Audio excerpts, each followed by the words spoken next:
Previously on Wonkavator 2.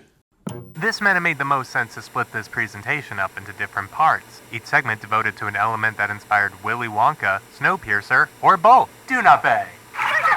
Which is why this film is such an anomaly. Why have I been so obsessed with this? For years. I've literally wanted to make this video for years.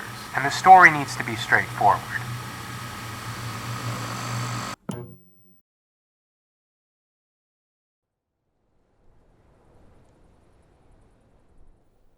Not so long ago, in the mysterious land of Toronto, Canada, someone was robbing a train.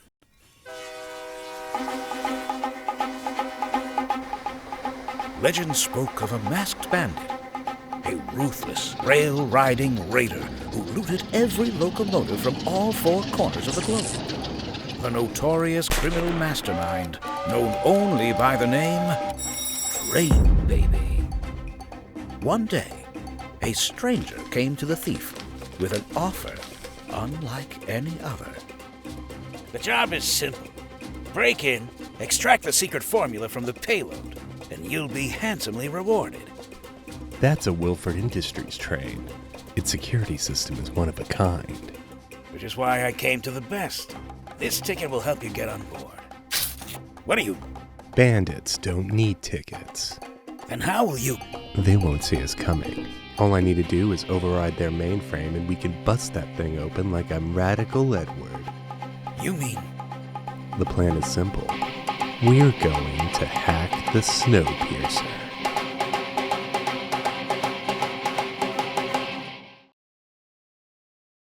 Hurry up, Edgar. Hurry up.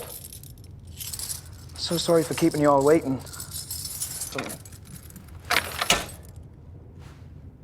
Open it. Here we go.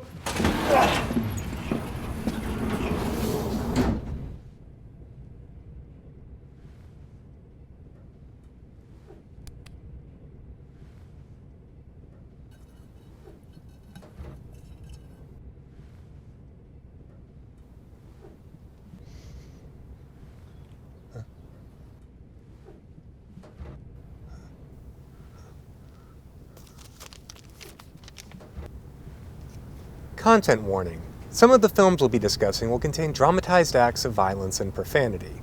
All opinions are my own unless otherwise stated, and this discussion will contain frank depictions of mental illness and male pattern baldness. And of course, spoilers for Snowpiercer and Willy Wonka and the Chocolate Factory. I think you probably want the other guy.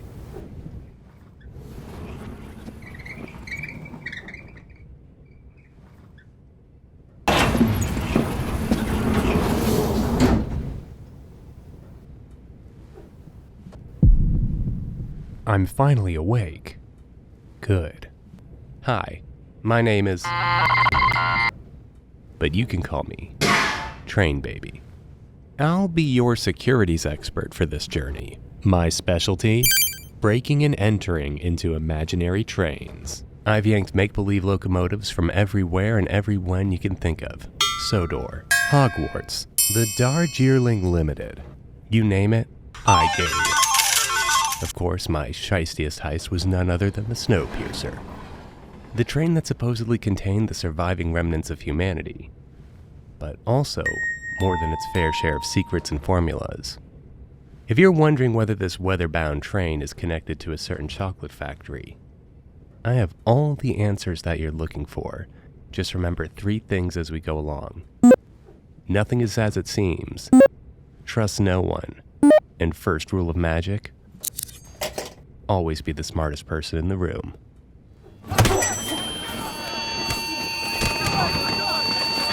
Come on, let's talk about death and make people get sad and stuff.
As my associate said earlier, each part of this presentation will focus on one element that's related to either Snowpiercer or Willy Wonka and the Chocolate Factory. This section is dedicated to my original video, as well as the 2010 action romance comedy, Scott Pilgrim vs. the World, and its director, Edgar Wright.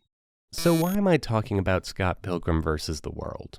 Well, much like Snowpiercer, it's an adaptation of a comic book. They feature a sort of gauntlet video game style story structure, and they both feature Chris Evans and Alison Pill. And the director Edgar Wright is a namesake for the character of Edgar in Snowpiercer. And while Snowpiercer was inspired by a train, Scott Pilgrim was inspired by a song.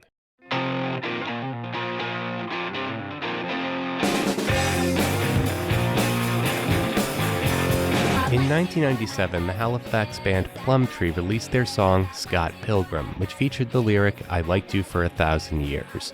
Inspired by the verse, Ontario comic book writer and illustrator Brian Lee O'Malley created his opus series, Scott Pilgrim, in 2004, a slacker epic inspired by the Canadian indie music scene and video games. In it, the titular shaggy-haired bassist must compete for the heart of Ramona Flowers by defeating her 7 evil ex-boyfriends. Exes. Shortly after its publication, the comic book would be a hit and ended up in the hands of Edgar Wright, an up-and-coming visionary comedy auteur who just finished directing his debut feature, Shaun of the Dead. Enamored with the comic, Wright would spend the next 7 years helping to adapt it and bring Scott Pilgrim to the big screen. As directors, it's easy to see why Edgar Wright and Bong Joon-Ho would get along. They're both huge cinephiles, satirists, and I always thought the host was Bong's Shaun of the Dead. Both movies about main characters that are immature underachievers who gain a sense of adulthood allegorically by surviving cinematic genre conventions.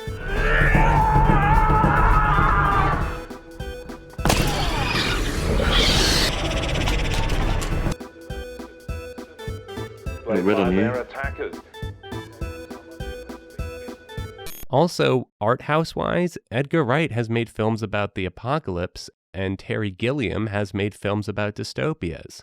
So it would make sense to have 2 characters named in their honor. This time we take the engine. Then what? We kill him. Wilford? The first time I saw Snowpiercer, I felt it was a metaphor for Bong trying to make an art house film in a big corporate system. That the very infrastructure of trying to make rebellious art is a business. That no matter how pure your intentions are or your craft, in the end, you're helping a big corporate machine profit off of your efforts. On some level, someone is getting exploited. A problem Scott Pilgrim didn't face because it was notoriously unprofitable. It's something of a cursed masterpiece. Cursed since it didn't make any money and signified the end of Michael Cera's post-Superbad run as a leading man. But a masterpiece in the sense that it's one of the most perfect casts in movie history. I mean, my God. Mary Elizabeth Winstead, Kieran Culkin, Anna Kendrick, Alison Pill, Brandon Roth, Brie Larson. This movie didn't just predict the future, it kind of made it. There's just the catch that anchoring it all is Scott Pilgrim, a character who is a terrible person who does crappy things.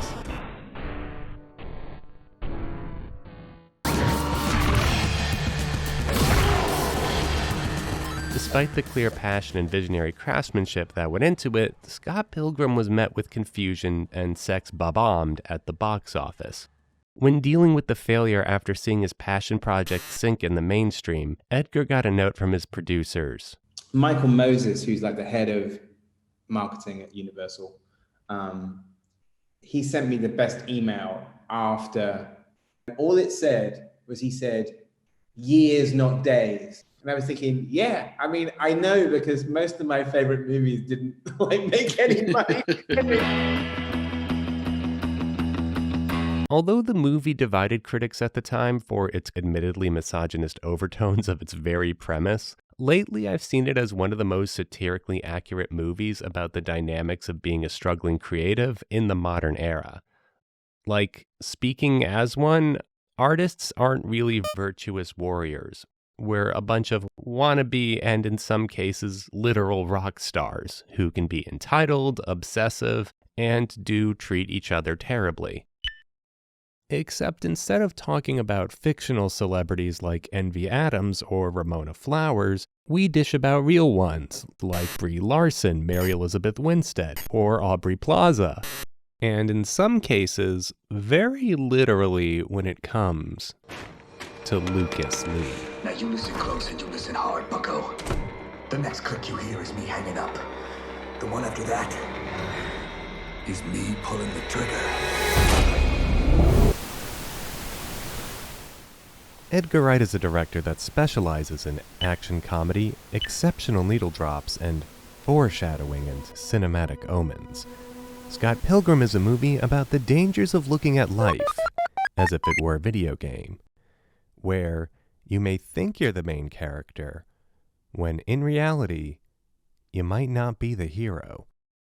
I suppose in that sense that this part of the presentation is the story of Snowpiercer from my perspective, and true to form will contain a number of epic boss encounters, as well as its fair share of secret codes. Also, I plan to answer 2 key questions. Why am I so obsessed with this?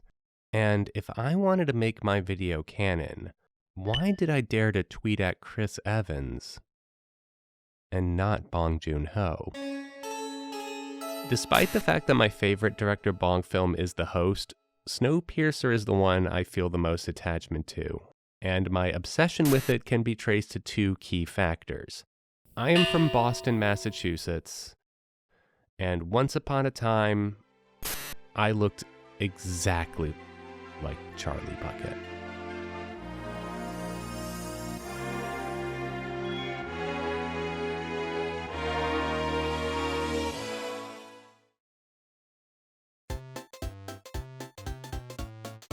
Hi, this is young me, back when I had bright blonde hair. And hair. I had a mom named Mom and a dad named Dad, and my favorite movie of all time always has been and always will be Willy Wonka and the Chocolate Factory. Mom was a school teacher, and Dad was a New York Times best-selling thriller writer and was actually pretty darn famous. He wrote 18 books. One day in an interview, somebody asked him how would he describe the process of writing. And he said, the process of writing is a lot like following the recipe for rhinoceros stew. And it begins step 1, find a rhinoceros. He was so taken with that saying, he adopted the animal as a mascot of sorts, which is the reason why I would name my channel Rhino Stew.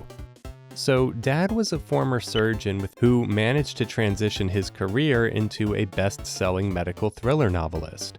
And I was dyslexic and colorblind and had pretty much every learning disability in the book. I couldn't spell, let alone have social skills, and was prone to ear infections, which led my parents to sign me up for a barrage of tests, therapies, and whatever the heck have you. And in between being heavily sheltered and experimented on, my parents would divorce sometime in the 1st grade.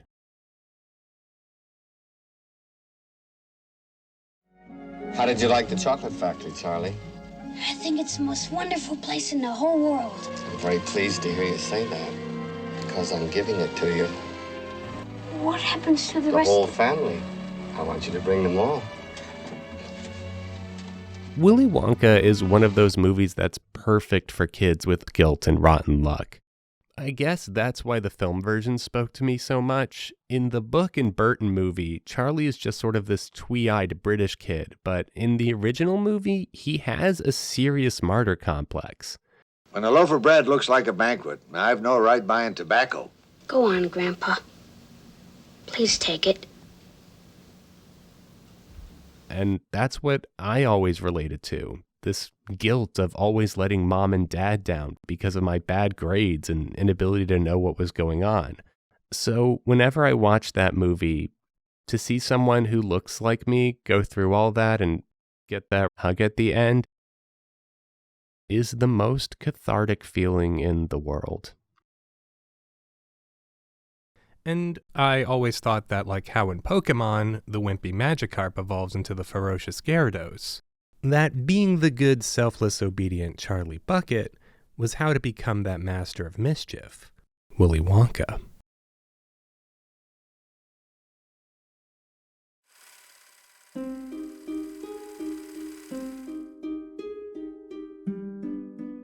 Gene Wilder delivers this opus performance from mania to fear to joy and confusion. It's undeniably brilliant. I used to watch and rewatch the DVD with all the special features, entranced by the idea that the sole condition Wilder had for doing the part is that when his character was introduced, he would do it as a cripple. It's one of the biggest character differences between his version of Wonka and every other. It's an entrance he spent weeks perfecting to send one clear message. You will never know when he's telling the truth or when he's lying.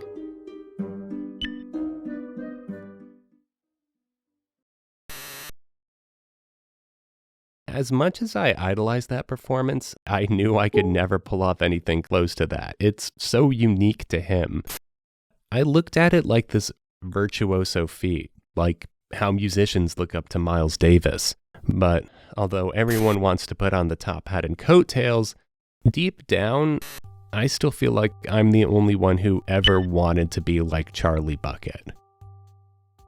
Aside from one other kid in my class, I was the only one who had no interest in sports and found solace in video games and Newgrounds. And like every kid on the internet, I hope to one day reach that certain milestone and make something that broke 1 million views.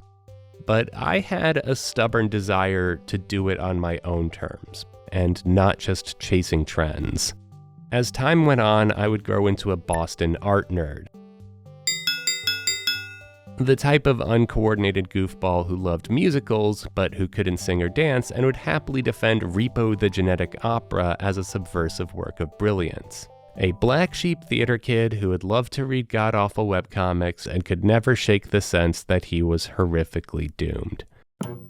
Now we know this was just a bad publicity stunt and not a scary, suspicious package. Photographs documenting 17 sites where the devices were planted at the tops of buildings, under bridges, at Fenway Park, all across the city. This little creature. The Moonanites, made out of little lights like a light bright. Fueled by my love of Adult Swim and the infamous Boston Moonanite bombing scare, I went with my mom to go see Aqua Teen Hunger Force: movie film for theaters. But for one reason or another, Mom got cold feet, and we decided to see a film called The Host instead. Cold, unprompted, with no idea what we were in for. That night, I felt this intense, racing heartache that was unlike anything I'd ever experienced before. And every part of The Host etched itself in my mind.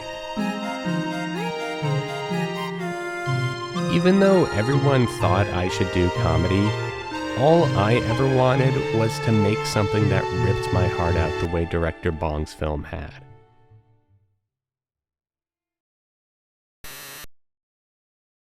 I would get accepted to Emerson College, where I would spend the next 4 years being rejected from every show I auditioned for, because I'm not actually that good of an actor. However, this did turn me into a scrappy fellow who self-produced all of his own work and became the head writer of the historic Emerson Comedy Workshop. It is also at this time that a recent graduate named George Watsky blew up the charts on Reddit with his viral hit video, Hail Kid Raps Fast, before eventually appearing on Ellen.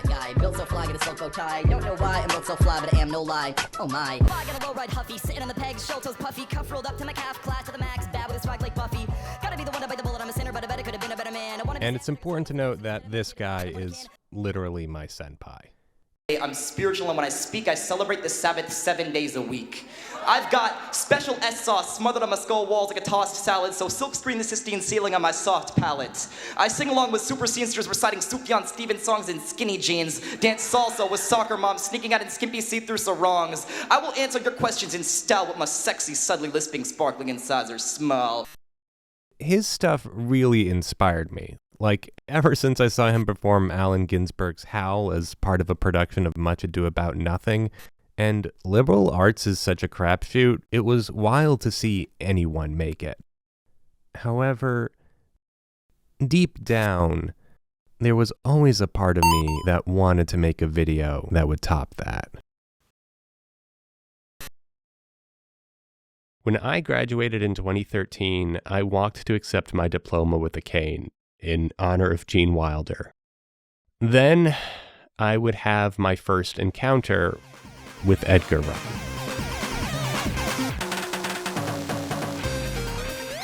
To this date, I have had 2 encounters with Edgar Wright, both at concerts, and each occasion would also act as a harbinger of calamity.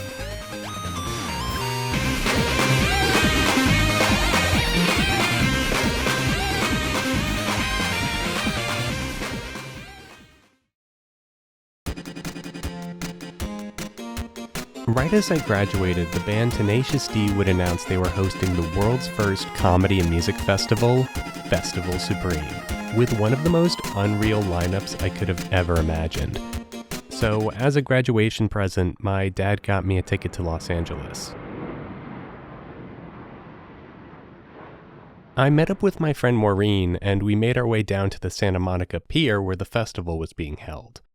Which, by the way, is the setting of my favorite cinematic dance number from Richard Kelly's Southland Tales, and Tenacious D put all of those arcade machines on free play. When I went to pick up my ticket at the check-in booth, I turned, and right next to me was the comedian Doug Benson, host of one of my favorite podcasts, Doug Loves Movies.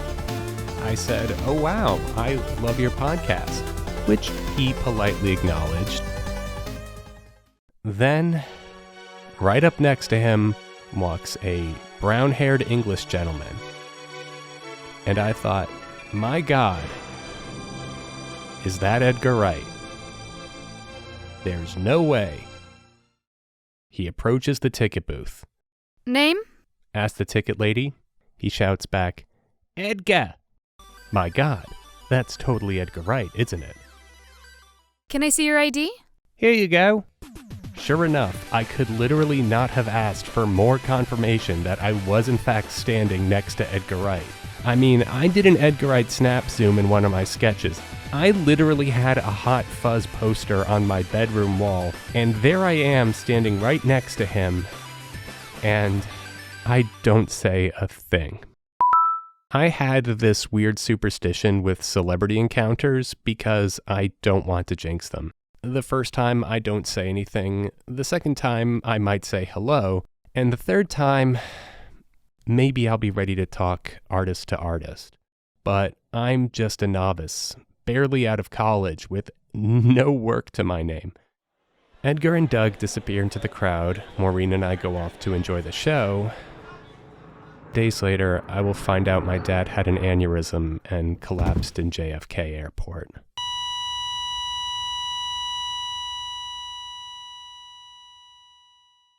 He was flying back home from a vacation in Africa, where he got to see real rhinoceroses. The last words he ever said to me were to be brave.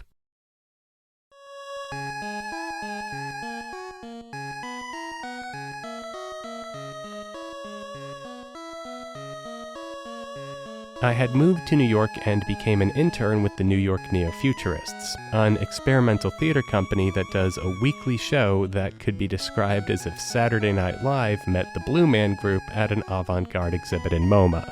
That company would provide me with my friends while I was working as a janitor and barback for the People's Improv Theater.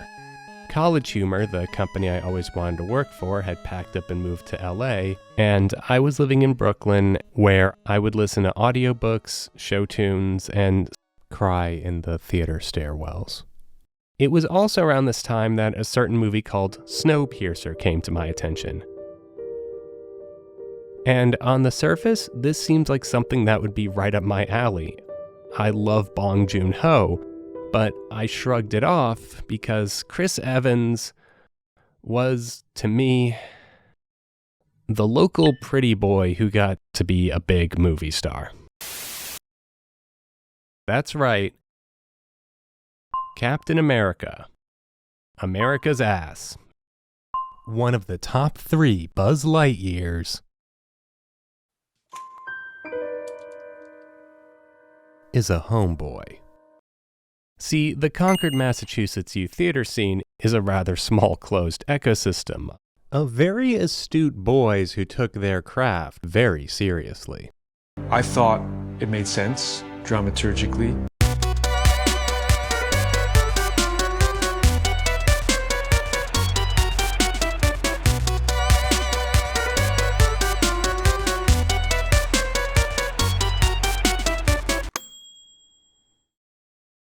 And Chris was that rare, magical jock/theater kid hybrid.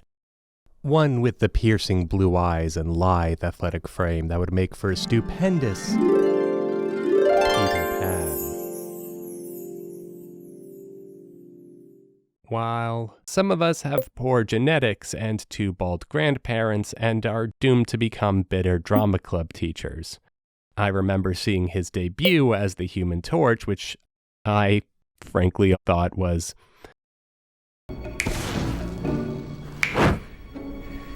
Now picture that, but everywhere. Pretty Peter Pan, bro. And while I thought he was great as Captain America, part of me at the time still didn't want to see him in this, because he got to be in a Bong Joon-Ho movie, and I never will. But one night, for whatever reason, I decided to go on demand and watch a movie I never realized would change my life.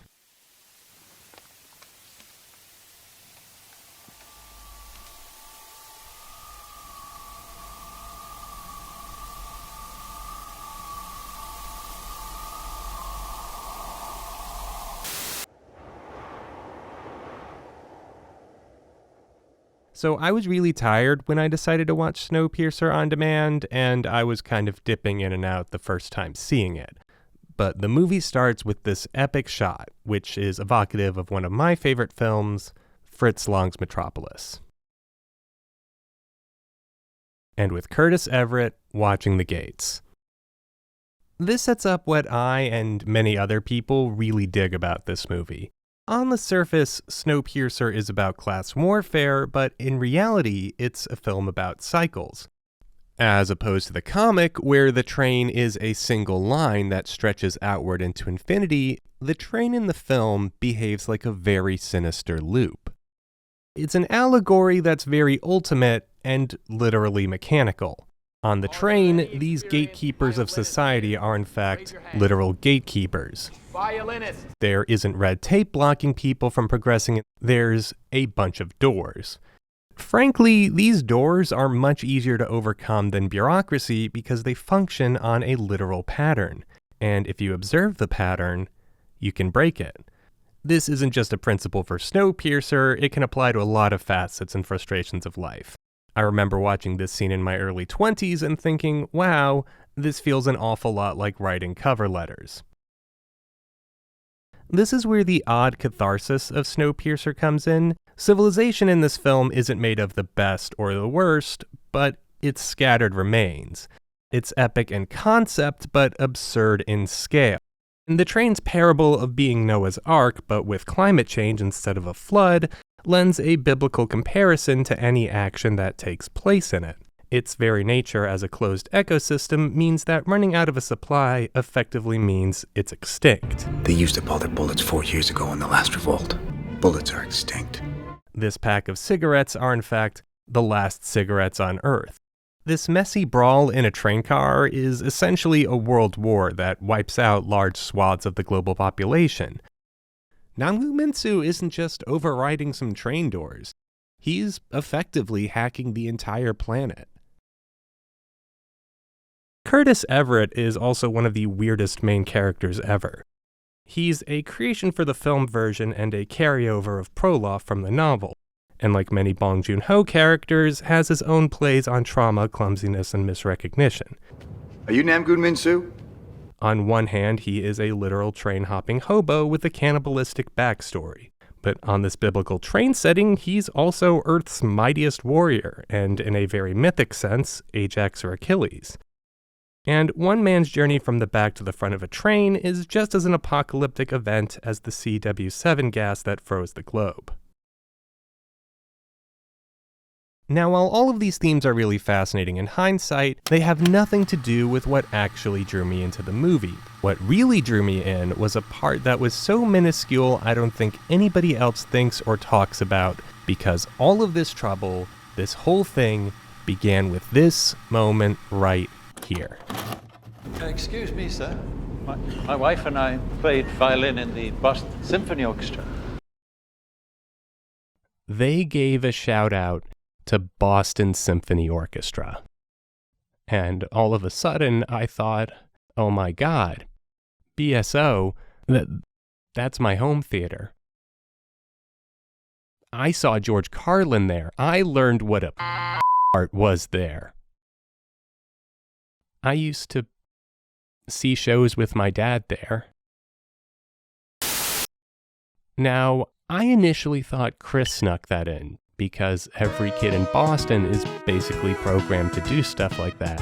However, I looked it up, and that had been in the script since the 2011 draft, which was before Chris was attached. Regardless, I'm an idiot from Massachusetts, so that one moment colored the entire rest of the movie for me. And as things kept progressing, all I could think of was how oddly personal this movie started to feel. Like, there's Octavia Spencer. She was in Halfway Home. She used to do comedy, and now she's in a Bong Joon-Ho movie. It can happen. And each car felt like I was watching an encapsulation of one of my favorite art house movies.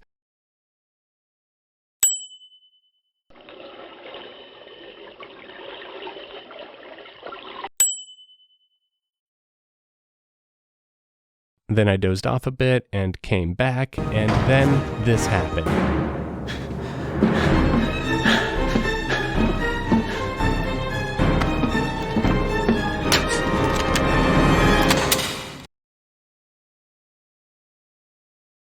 And I'm like, hell yeah.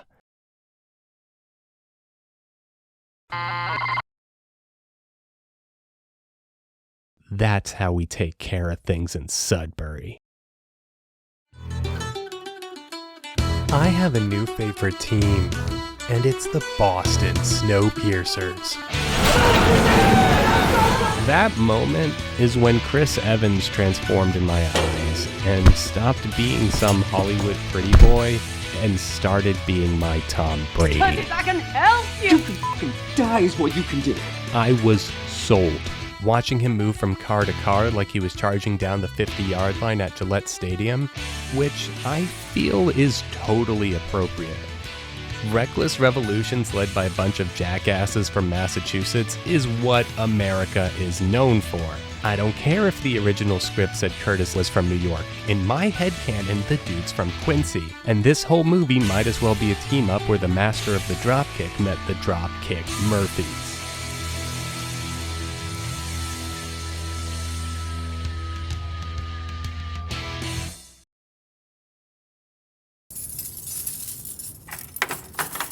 Then we got to the prison car, and oh my God,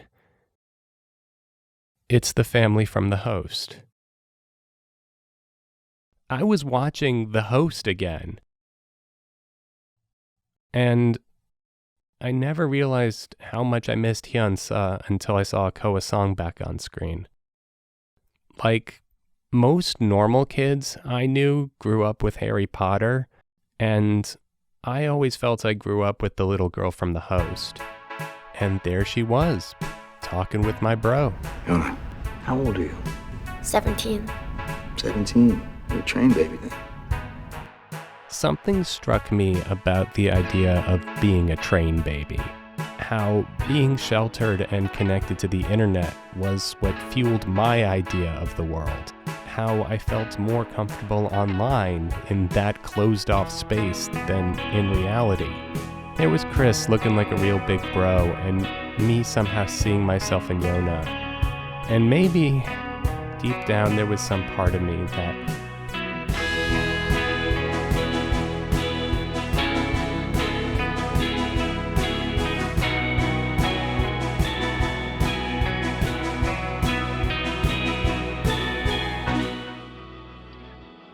wished I could be there too.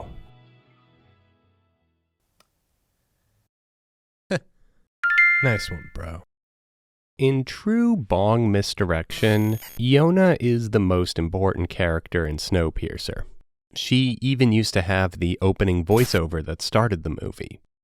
Most Americans, myself included, think of Snowpiercer as a Chris Evans movie, when in Korea it's actually a Song Kang-ho flick.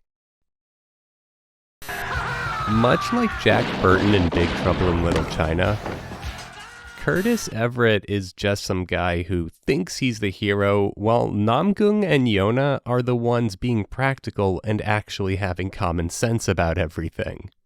Like every director Bong film, you pick up even more of this on the second viewing. Yona is reciprocity for the fact that Hyunsa is the one who had to die in the host. Her status as Snowpiercer's survivor is the point of the film. I have to say this because I got over 1,000 comments from people saying that they think the polar bear at the end eats her, when it's canonically proven in the comics that not only do Yona and Timmy kick that polar bear's ass, they eat the damn thing.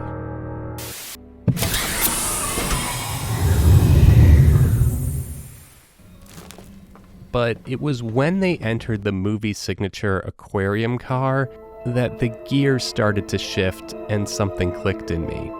That moment struck me so hard, I couldn't not see it as a perfect parallel to the chocolate room entrance in Willy Wonka. It's also perfectly positioned at that point in the movie. What the actual hell? Although when the kids in the chocolate factory see the room, it was all a practical set. The aquarium car in Snowpiercer was all green screen, and the wonder of this moment is sold by Koa Sung's fantastic acting. Then, as the movie continued, so did the pattern. Car after car, same gauntlet removal style, and, I think I said it before, it's pretty darn indistinguishable. And as much as I identified as Charlie Bucket growing up, damn if my bald head and bathrobe self couldn't see me now as that creepy Mr. Wilford. And that would be a fitting epilogue for Charlie, wouldn't it? Going mad, losing all that perfect blonde hair. Then the movie ended. And while I liked it, my head was constantly stuck with that shot of Yona, looking up in wonder at the aquarium car. And the sense that if I tried, I could get on that train. So I started the little doodles of an academic essay, which I would then shelve for years since I've never written a good academic essay in my life, and I wanted to focus on what I really wanted to do, make narrative work that made me feel the way the host did. I also needed to get a better job since being a janitor/barback wasn't really going anywhere.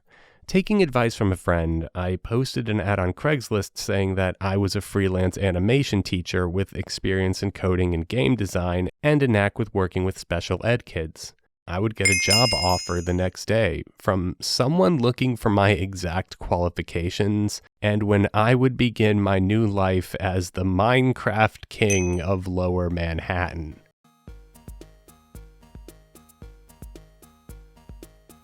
Minecraft was a fun game I remember playing in college. Little did I suspect I would spend the better part of 2015 to 2017 teaching children how to do things like make custom skins, build redstone circuits, and ride horses. I was now working in Tribeca, the most upscale neighborhood in Manhattan, home to numerous celebrities, movie stars, musicians, and the prestigious Tribeca Film Festival, where I would work at a variety of different after-school programs teaching a Minecraft coding course. Which is hilarious because I am not a coder. I also taught filmmaking, VFX, and whatever else was needed of me. But I could give piano lessons. But you don't play the piano. I just gotta stay one lesson ahead of the kid. I enjoyed teaching a lot. since I got paid to show kids all the web cartoons I used to idolize growing up. On the flip side though, my work as a typing tutor is where I would experience some of the most insane stories I would ever come across. Since you can't really teach typing, it's more of a battle of wills to see if you can get the little scamps to stop screaming and get their fingers on the home row. I have been a part of tantrums and fights in penthouses that make the scenes from The Exorcist look quaint by comparison. One child in particular, who I will simply name Batscreech.wab, went on screaming matches that would be the stuff of legend. This was also when I finished production on Too Kawaii for Comfort, my first serious effort as a writer/director, and experiencing the insanity of film production firsthand, albeit on a micro budget. I had to scrape the bottom of the barrel and cheat like hell, but feeling that magic of playback when all of a sudden that moment you'd been trying to capture for months finally plays and it's the real thing is one of those spiritual experiences that made me realize my calling in filmmaking. I also really related to Kelly Masterson's story a lot, in addition to the fact that he reminds me of my grandpa Jim Shaughnessy.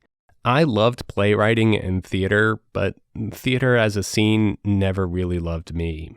I had to be honest with myself, and I felt that if I really wanted to live up to my potential, I should dedicate myself to finding a way in film.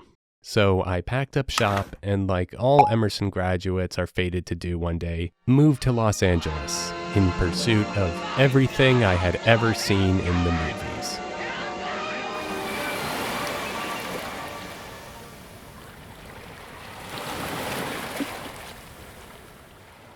One of the first things I would do was help cover my friend's booth at Indiecade, which was a huge independent games festival, while they were getting married. While I was there, I saw this game called Keyboard Sports on display, with a level inspired by Twin Peaks, and I thought, hey, it's like David Lynch teaches typing, and I immediately realized that idea was too good, so I called up my friend who was getting married, and we decided to make that. And after way too much work, it ended up getting featured on the front page of itch.io, and was featured in a ton of publications and even an art museum, thus making me for the first time a certified artist. It was also then that I learned my miniseries Too Kawaii for Comfort got invited to screen at two major film festivals.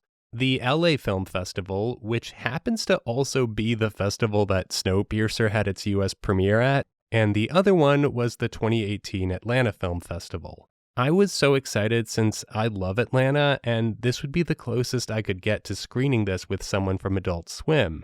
And the two films highlighting the festival that year were Bo Burnham's 8th Grade and another film called Blind Spotting, written by and starring Daveed Diggs.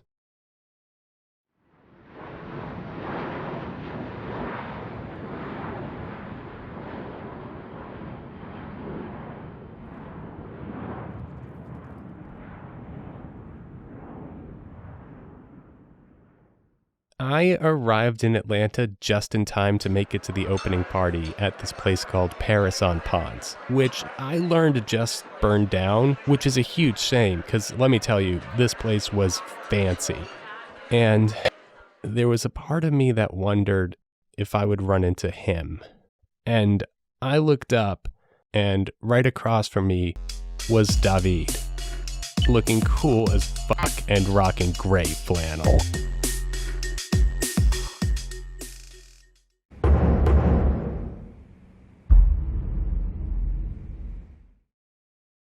Now, this is all going down in 2018, and there are a few things I should tell you to give some context to this moment. Daveed was the co-writer and co-star of Blind Spotting. Despite being a super multifaceted artist, he is primarily known for his roles as an original cast member in Hamilton. It was also announced that he was the lead in the still in development TV series version of Snowpiercer. Now, I hadn't made my video yet. I was just a guy that really loved Snowpiercer the movie. And I was also living in New York when the whole Hamilton phenomenon took hold. Now, I am not a Hamilton stan. I am a Sondheim snob. However, I do have an incredibly soft spot for the Marquis de Lafayette. My oldest friend grew up on Lafayette Street in Salem, and we shot our first sketch there. And Guns and Ships from Hamilton is one of those tracks that made it onto my Stairway Cry playlist. I don't have many gooey sentimental characters I hold dear. Lafayette is one of them. Frankly, I have a deep envy of anyone who can rock a cravat. So remember, I was the special ed kid who could barely get his way through Modern Major General, and this guy was friggin' Guns and Ships. I knew very little else about the man other than he is without a doubt some kind of boss. And staring at him filling his shrimp plate on the food bar and seeing him in person, I got a perfect flashback to the movie Big Fan with Patton Oswalt.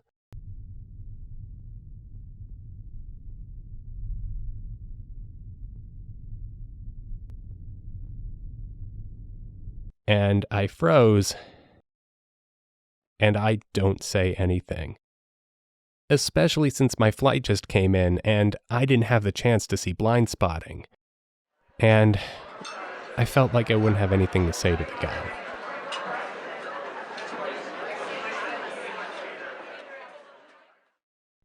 After returning from the Atlanta Film Festival, I made a few other shorts, including ASMR Bank Robbery, an idea I had for years, which I love and I think is one of the best things I will ever make. And as I kept going, each project taught me more about filmmaking and communicating and setting up shots, but frankly, I was getting exhausted from my asinine approach of trying to do insanely high-concept videos and working with color. So I thought, why not make that Willy Wonka Snowpiercer video? It could be a nice break from having to shoot everything and just be something to do for practice. But if I was going to do this, I would literally be talking about my favorite filmmaker and favorite film. If I am going to invoke the name of Gene Wilder, I would need to bring my A game, because making that video would actually put everything I learned to the test.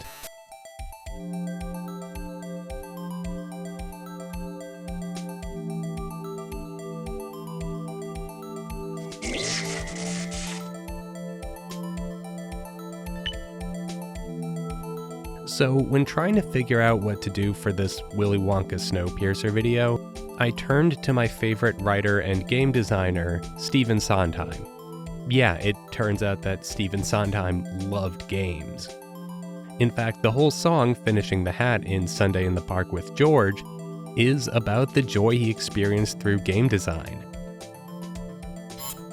The most vivid example I had in my life had nothing to do with writing songs. Inventing games being something I did to avoid working, while still maintaining the feeling that I was exercising my brain. I had often thought of trying to fashion a game of murder to replace the traditional one. I wanted to invent a puzzle solution so that even those players who got killed and who knew the murderer's identity wouldn't have to sit around idly while the rest of the players tried to figure out who it was. I hadn't moved for 11 hours, completely absorbed in a world of instructions, gunshots, diagrams, and clues, calibrating every possibility of the player's movements and observations.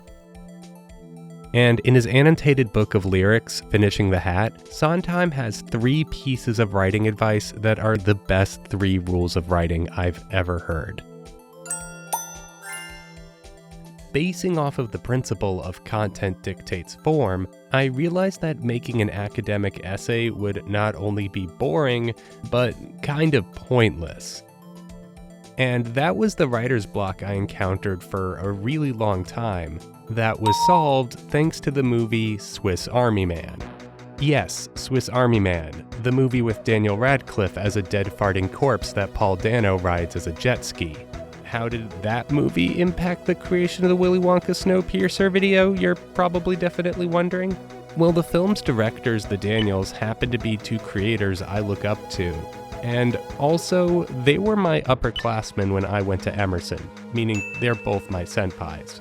who would go on to achieve huge acclaim and box office success with Everything Everywhere All at Once. And their whole philosophy of taking the freewheeling spirit of the films they made as summer camp instructors and applying them to the big screen is one that I really respect and kept in mind whenever I ran my sets. But one quote I read from Daniel Kwan in an interview about Swiss Army Man really inspired me. We don't like fart jokes, and we don't think boners are that funny. That we made a movie about farts and boners when we ourselves don't like farts and boners feels like some strange therapy.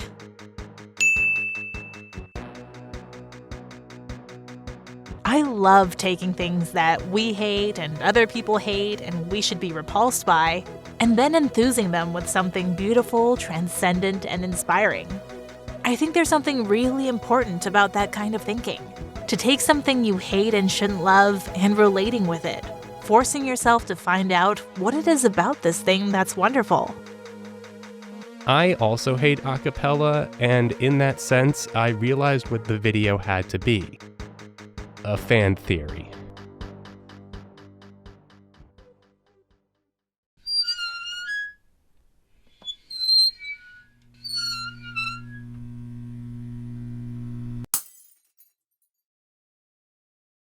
I don't actually like fan theories because I'm from a genre fiction family.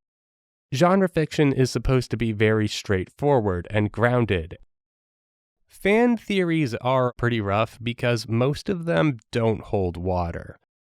And most of what the internet associates with fan theory is this sort of huckster-style delivery. Most of it comes from this guy who runs a much more successful channel than me and dresses up like he's Captain N, the Game Master. It's shocking, right? I know. But by putting myself out of my comfort zone, this would be the perfect ground for innovation. I also decided to take Tony Zhao's approach to constructing it. Only footage from the movie, voiceover when necessary, and make it snappy. I think this is really what gave the video its drawing power. As long as I didn't overcook it or appear on camera, these movies could work on their own. And why would you want to be looking at me when you could be looking at Chris Evans? Then I had a pivotal realization. As similar as these stories are, if I could make this a sequel, like a direct continuity and not just a case of similarities, then that would be the strongest connection possible.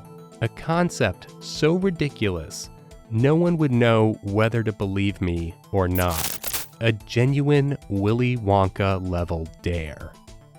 But in order for this to work, I would have to take Charlie Bucket, the kid I looked up to as the embodiment of virtue and redemption and honesty, and turn him into the very personification of madness, corruption, and evil.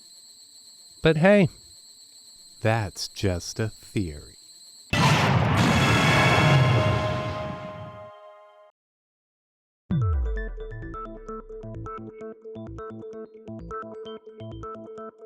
Already at the start, I faced a dilemma. How to start off the video. What is something I could say that would interest whoever turned on that video and establish some sort of credibility on my end? And after days of experimentation, I managed to come up with the perfect opener. So, one of my favorite filmmakers is the South Korean director Bong Joon-Ho. Enter the Bong Joon-Ho opening. Among cinephiles, tastemakers, and culture vultures alike, there is literally no better way to start up a conversation than, can you f*** with a Bong Joon-Ho film? In one instant, we not only find common ground and establish myself as someone with pretty darn good taste, but visually, I arrest the viewer with a montage of friggin' classic Bong Joon-Ho moments. In effect, this moment distills what I had spent over an hour talking about in the previous part down to 20 seconds. Then comes the first feint, a record scratch, and this devastating diptych. This is a clear sign that although I'm playing defense, I am fighting dirty as hell with this argument. Then we arrive at the fact that this video is called Wonkapiercer. a name that conjures more than its fair share of phallic imagery. During this part, many people pointed out in the comments that the auto-closed captioning corrected Wonkerer to Wankerer. I initially thought this was because the character Willy Wonka was named to sound like that as a masturbation joke. But this isn't the case. It turns out the name Willy Wonka was actually taken from a boomerang Roald Dahl's brother made for him called Skilly Wonka. However, this doesn't mean that Roald Dahl wasn't an ill-tempered hole, and the gross truth about the word snozberry. Roald Dahl had a strange sense of humor, and snozberry is his slang term for male genitals. I'm not making this up, you can Google it. Tragically, phallically, all of this was necessary.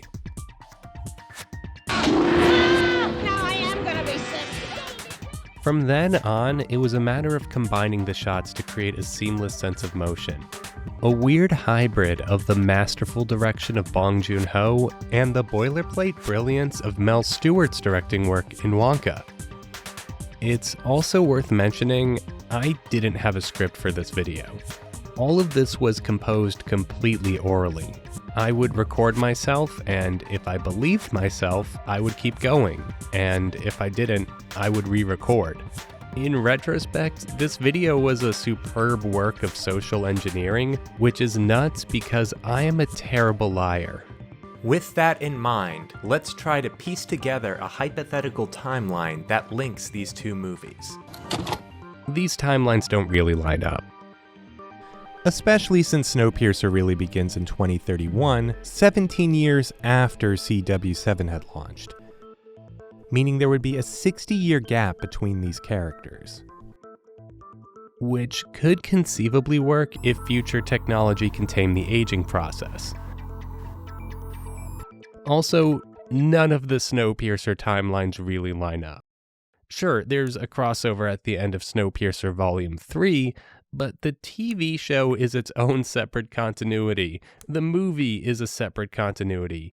Even Rochette's prequel series disregards the established continuity. None of these train tracks are actually connected. And I need to bring this up on behalf of all of the Snowpiercer fans to explain to the normies why this official timeline from Titans Comics is the most infuriating graphic ever created. Here is where I show I'm not messing around, and what I've noticed separates most Willy Wonka fans from people who think they've watched the movie. Most people disregard the opening half and only think about the chocolate factory, even though the opening part is just as vital because it sets up the mundane reality that makes the candy factory all the more extraordinary. 60% of this movie is prior to them going into the chocolate factory. And you need that contrast of real world and Wonka world. Which is why I think as a kid I wanted him to get there, because you want to see the factory, you want to As see an Willy adult, Wonka. you appreciate the slow burn. Exactly. Because you don't realize when you're a little kid that it's building. That's what makes these movies so compatible. The backstories in Snowpiercer are kept fairly ambiguous, kind of like the guitar guy in Mad Max Fury Road. Do you really need to know what this guy's backstory is? Who cares? He's got a flaming guitar. That's what's important here. Meanwhile, Willy Wonka is extremely tangential, with a whole onslaught of odds and ends and weird details that flesh out the world. The scenes with the various sketch comedy bits are honestly some of the strongest in the movie, and this was just a simple matter of connecting the ambiguous parts to the tangential parts. Now things get interesting. Gilliam and Slugworth. Both characters which didn't really exist in the original books, and each of them have glasses, which I found fascinating because Günther Meisner is German since the original Willy Wonka film shot in Munich, and John Hurt is English. But the scars are just enough to make these characters look similar. The only other solid connection I had was that Franco the Elder had the same gun obsession Mike TV did, and his hairstyle reminded me of his father's comb-over. Pop won't let me have one yet, will you, Pop? Not till you're 12, son. So, with nowhere else to go, and nothing left to lose, I take a total shot in the dark.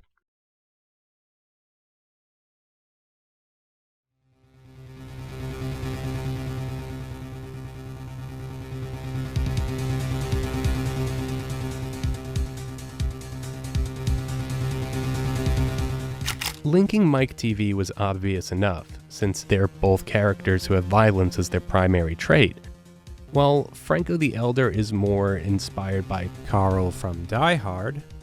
Recently, a user pointed out that Mike TV's trip in the taffy pulling machine is in theory what could enable Franco's near superhuman durability, and I like that idea, so that's in the theory now too. Also, this fake out where I murk John Hurt is one of the best editing tricks I will ever pull, and reflects my love of one of my favorite movie moments of all time from Rat Race. So now, when you say go, you mean just go? Begin, commence, start moving. Theoretically, you have been racing for about 40 seconds, and so far, Mr. Schaefer is winning because he's nearest to the door.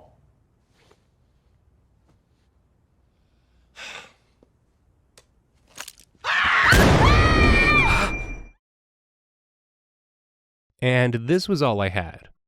Like, I never thought I could link the other kids. But perhaps by luck, or something almost like fate, a connection could be made. I decided to try and see if I could make Minister Mason Veruca Salt, the most iconic brats of each film. Which, full confession, I initially thought I had more of a strong connection between the two. In my head, I remembered Veruca insulting the other people more, but she actually doesn't. However, going with the coats was a solid coincidence, and yes, entering the room first is damn eerie. Not to mention the Yorkshire accent, which Tilda adopted as a way to pay homage to her nanny, and Roy Kinnear adopted to play Mr. Salt. They've been shelling flaming chocolate bars from dawn to dusk. But we don't need all that. I've only got 7 minutes. And this was all total dumb luck, since as we established, Minister Mason was originally supposed to be a man. Then there's Claude, who, fun fact, was originally set to be played by Rebel Wilson before her weight loss. Claude's sole trait was that she was a heavy woman. And both of these characters were played by someone with few to none prior acting credits. Originally, I got a lot of comments saying that their immediate thought was that I was going to say that Claude was a trans Augustus, but I honestly don't think that reflects the age difference in the characters, and this was a 15-minute video. I didn't want to unpack any complicated issues, let alone start arbitrarily making a villain trans. So far, each of these characters reflected a broad element of satire. Veruca was bossiness, Mike was violence, and Augustus was gluttony. Well, it turns out I was right in connecting Violet to Allison Pill. Alright, I'm going to fess up. In retrospect, I still don't feel confident about linking Violet to the teacher. She actually better fits with Claude and having her be Augustus and Violet's daughter. Her coat is a close resemblance, and maybe she has trace amounts of blueberry genetically still in her bloodstream, and that's why she eats her blood. Does that make sense? No, but this is Willy Wonka Snowpiercer logic. It's something that is literally being made up right now. So I'm going to fast forward through this segment that is, in retrospect, very embarrassing. Yep. Nothing to hear here. Okay, here we go. Gives me the perfect cue to drop this Garfunkel and Oates classic. Pregnant women are smug. Everyone knows it, nobody says it because they're pregnant. Then the final obstacle, the most problematic, non-politically correct, and best part of Willy Wonka, the Oompa Loompas. I'm trying to make a video that anyone can watch, and the Oompa Loompas' origins as metaphors for slave labor is an extremely hot-button issue. But also, this sets up a perfect alignment for a reversal I'll never be able to pull again.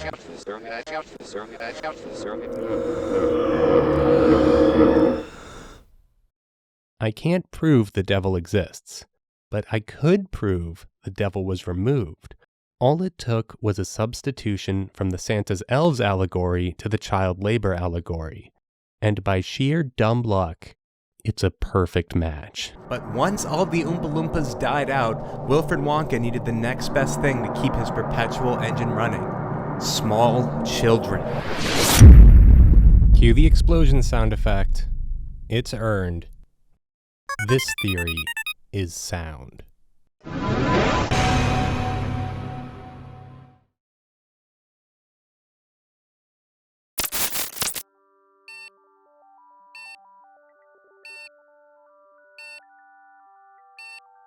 So with that, a typo, and a rendering glitch that no one had pointed out,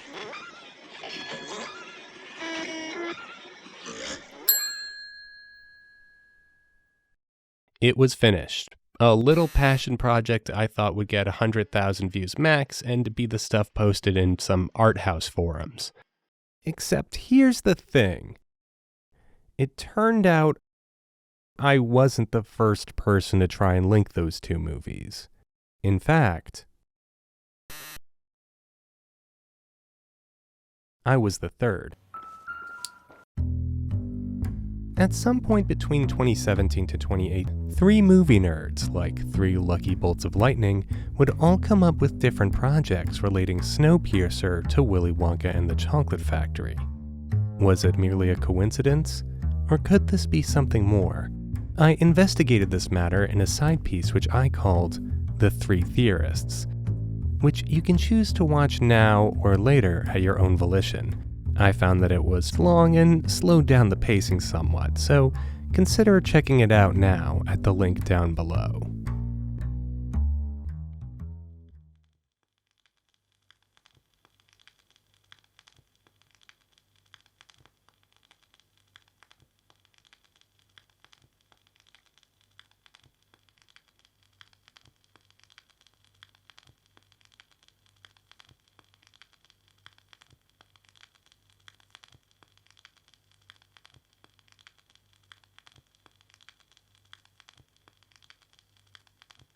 So, in conclusion, everyone had their own idea independently and on their own platform.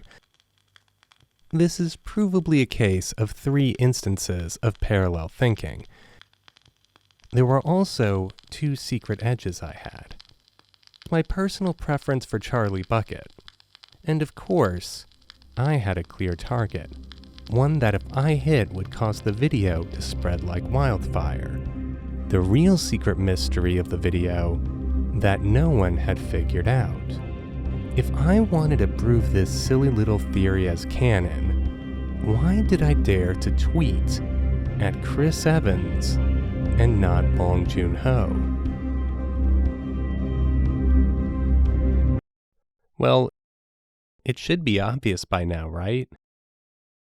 Revenge. That's right, revenge. Years in the making, because some of us had to write parts for the other kids, while others had a leg up because their mom ran the theater company. Captain America saves the day. Chris Evans returned to where it all started to help his childhood theater company secure a permanent home. It was a place to feel safe and take risks and explore, what would ultimately be my career. Wilfred knows you well, Mr. Curtis Everett. He's been watching you. That's right, Chris Evans. I've been watching you. Again, because you're a big movie star, it's hard not to open up the AV club and sing you play with puppies or saying something effortless and charming and charismatic. But we all needed to start somewhere before getting to the top. Why should some of us get to do Lobby Hero on Broadway while others only got to do it as their audition monologue at Emerson? So, I decided to write myself an extra part. A secret Wilfred. One that was egging you on and using you and your good looks to help fuel my own ends. Because, in a manner of speaking, aren't we old boys? Oh, we have mutuals, Chris and I. That was always my back door. Why else would I put in that much work if I didn't know I was picking a target I could hit with a perfect bullseye? You really think you can goad me into doing a trick like that? There are girls watching. All gawking at this theory, not realizing it is in fact a wicked, sick prank, bro.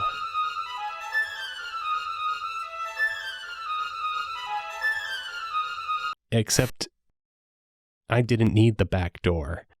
And that little video would take on a life of its own.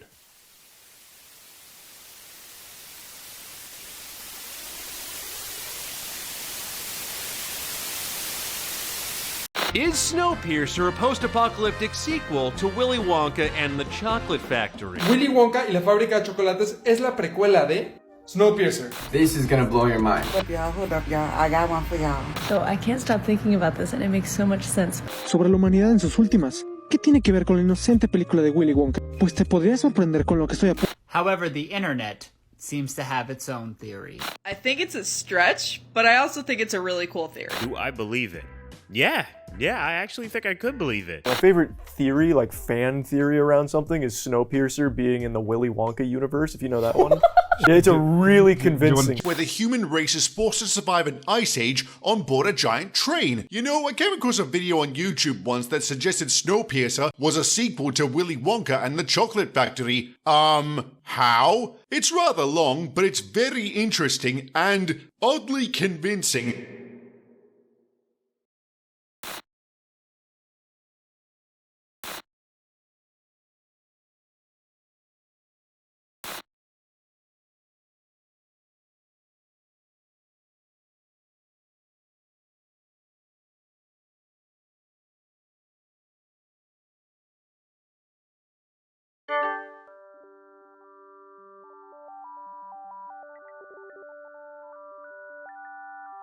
So the big view count push for the video happened when it got posted on Reddit. It never reached #1, it was always behind the Skinbone 100 Miles remix. But by sheer magical luck, it did what no other video I made ever managed to accomplish. It broke into the YouTube algorithm. Now, I don't have any first-hand knowledge of how or why the YouTube algorithm works the way it does, but I have a theory. See, Willy Wonka has been around for so long, it achieved this sense of ubiquity, and Snowpiercer is genuinely unprecedented to combine with it. But that didn't matter. Putting Willy Wonka and Chris Evans together was just popular enough to make the algorithm think I had made a genuine Willy Wonka video. And Wonka theory, which I will get into later, is its own weird section of the internet. So, because of the quality of the video and the sheer clickbait craziness of the title, that video ended up in the recommended bar of millions. Also, it got copyright claimed. Which is fine, I never wanted ads on it in the first place really, but there's a part of me that thought that that copyright claim and the fact that it's generating ad revenue for somebody else is the main reason it's getting circulated so much. When I found out that this was going to finally be the first video of mine to break 1 million views after years of trying, I went to the local tiki bar and ended up getting a Shirley Temple. And the only thing about it that really bummed me out was I couldn't help but think that Dad would be proud if he could see it too. Breaking out in the algorithm led to an outpouring of comments and engagement. Some saying they had their minds blown, many pointing out my typo, and of course the classic, "But you can do this with any 2 movies." And the foolish insistence that I was somehow mistaken and referring to Charlie in the Chocolate Factory, ignoring the fact that I literally showed the title card of the movie at the very start of the video. Wrong, sir. Wrong. People even picked up on the fact that I left out that Oompa Loompas in the books are native to a tropical climate.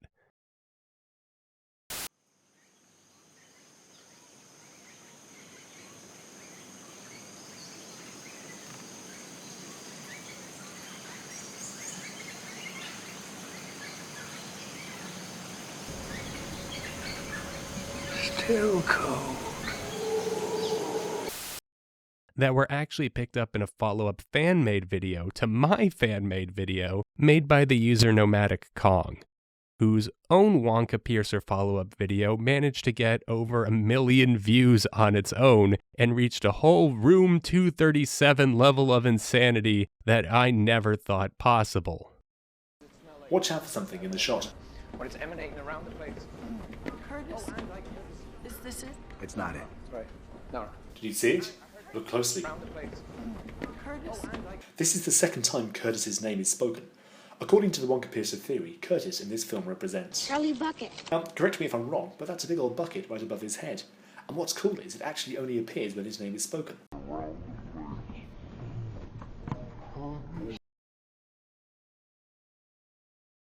I mean, damn, that bucket thing is crazy. There are, however, two weird inside jokes that I totally didn't intend that became part of it. The fact that the gas CW7 could stand for Charlie Wonka 7. The fact that Wilford's storage bins do look an awful lot like chocolate bars, don't they?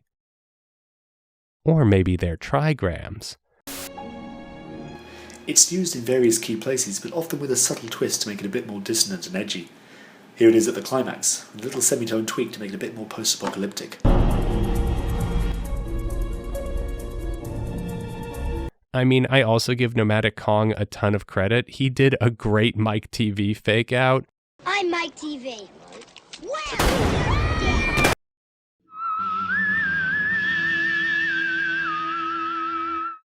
And recently there was, I kid you not, a full fan edit made of Snowpiercer to better synchronize the two movies. Without that, we have nothing. All past revolutions have failed because they couldn't take the engine. What do you say?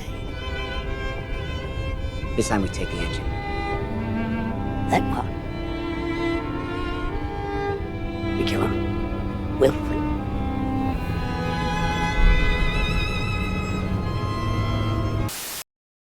And this girl, Robin, she wrote a genuine college academic essay about my video. And it even got an A. That's a better grade than anything I ever got on a paper. That's awesome.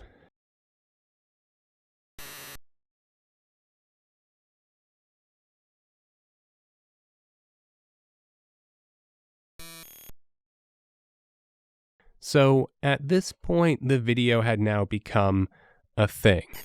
Even cast members like Peter Holland took notice.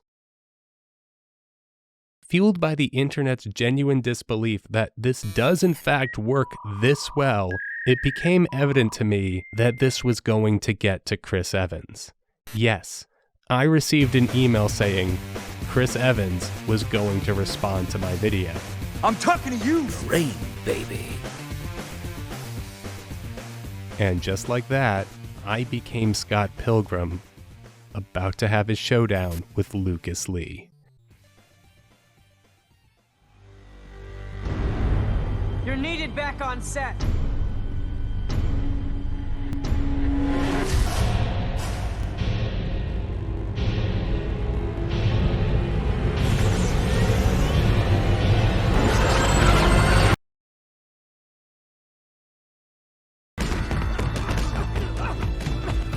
Homies want anything? No, I just hate it. No, dig it.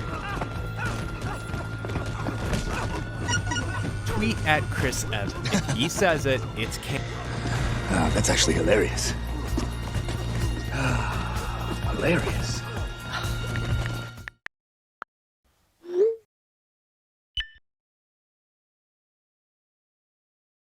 I mean, I couldn't have asked for a more perfect response from the guy. Look.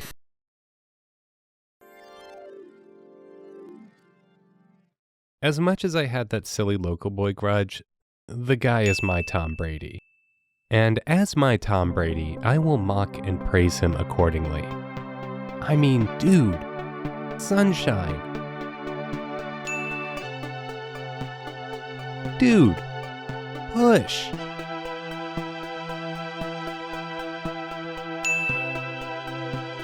Dude, Snowpiercer?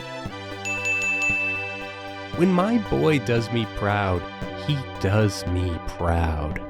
When I think about the fact that when he got on set, the first thing he asked was for everyone to clear out so that he can spend some hours that was just him, alone with the train, that gives me chills.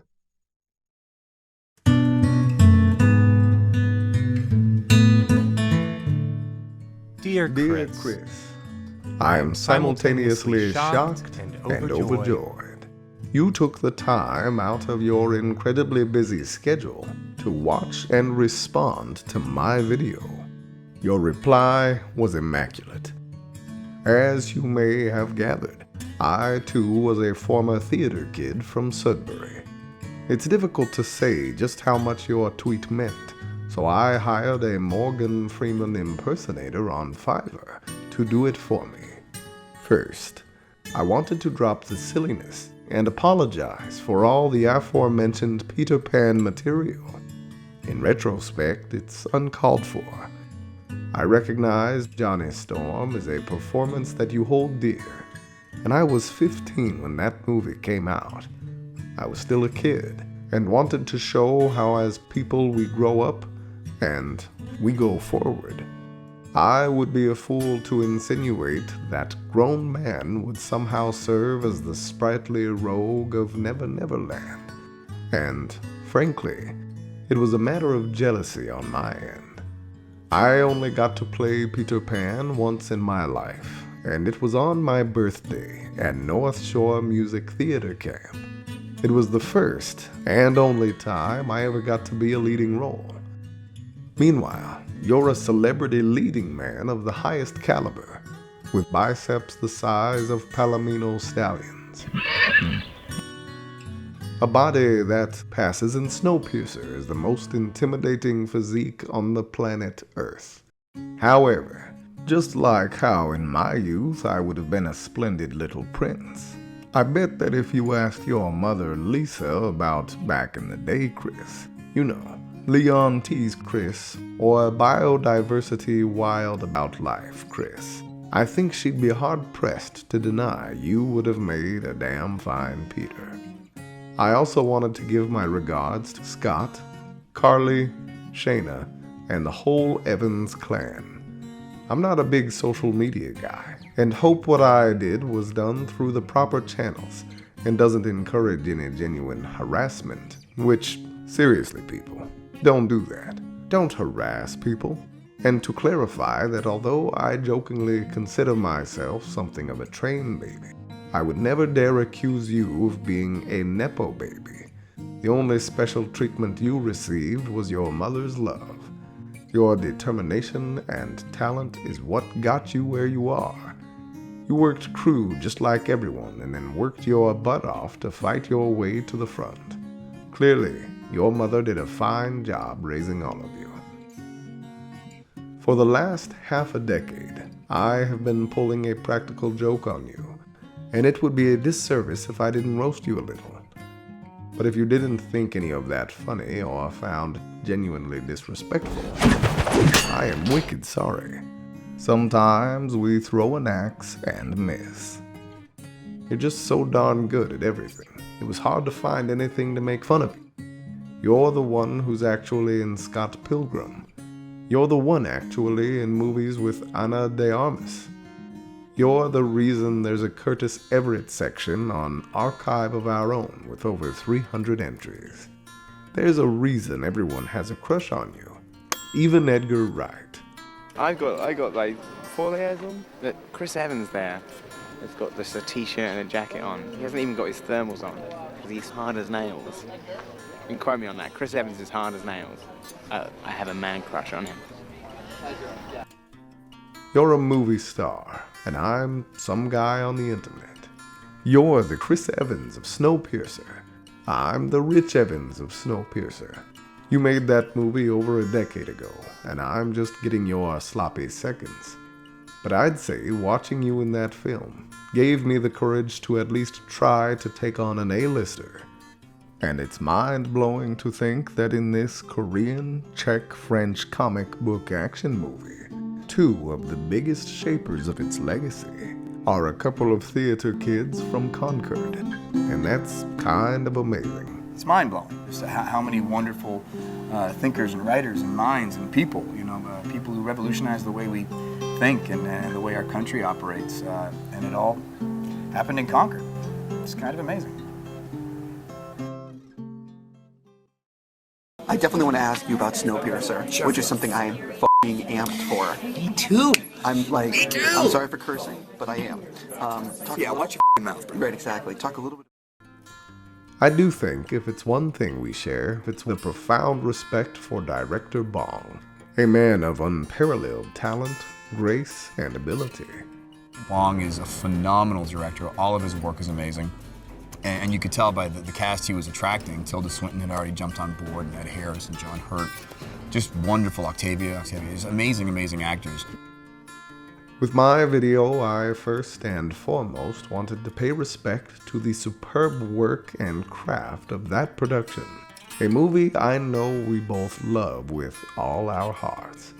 I look at that film and still think every single part is nothing short of immaculate.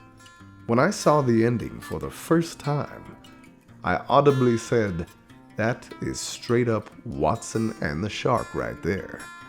And every child in Boston knows that there's nothing more majestic, awe-inspiring, or badass than that painting of Watson and the Shark that hangs in the MFA. I think Snowpiercer will stand alongside Puncture and The Iceman as some of the finest work of your career. He can't even discuss Tom Brady without getting jittery and excited. He feels like he couldn't look him in the eye. Chris has a love for Tom Brady that is beyond explanation.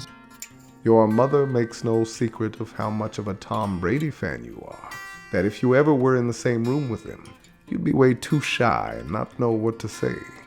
I think it's safe to say that it would pretty much be the exact same way if we met. We've not met, but it's become such a thing now. Maybe I shouldn't meet him. At this point, you know what I mean? He's become so iconic in my life. Maybe it's best just to leave it. Though, if we ever did, I would have some questions. Mainly if you know why Jamie Bell is playing with a set of fake tits in the Snowpiercer cast photo. And if you were the one that put that reference to BSO with the violinists. My dad was on the board of the Celebrity series. He would have gotten such a kick out of that. The one thing that guts me about all this is that I never got to see Snowpiercer with my father. He saw every play I ever did in high school, and we watched all our favorite movies together. He also would have loved Snowpiercer too. I think part of the reason that movie stuck in my head so much was that it was the first truly unforgettable movie I saw since his passing. Even now, as I rewatch it for the umpteenth time, I'm floored by the uncanny sense of nostalgia it provides me. Of a childhood watching outrageous movies, fighting dramatic pretend battles, and playing in the New England snow. Thank you for making a dork like me feel hard as nails, and for captaining the greatest team in history, the Boston Snowpiercers. Your fan, Luke.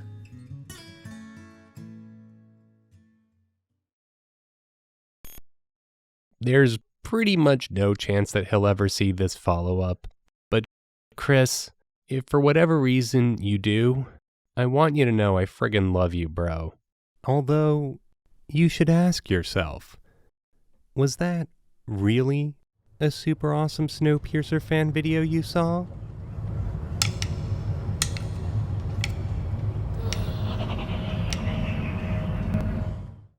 Or was it a push? But much like the movie Snowpiercer, Curtis Everett was just a way to get the people going. I only have one world record to my name, and it's that's the #1 Snowpiercer fan video on YouTube. But unlike, say, the MCU or most comic book properties, the world of Snowpiercer is very much a closed ecosystem. And my father had another expression he liked to throw out. What happens when an unstoppable force meets an immovable object? The answer? An extraordinary event. And one such occurrence would happen in 2019 when I got a call from my friend Jill-san, aka ASMR Miranda. Hey, Luke-san, I have a +1 for a screening and Q&A for Parasite. You want to go? Bong Joon-Ho's gonna be there.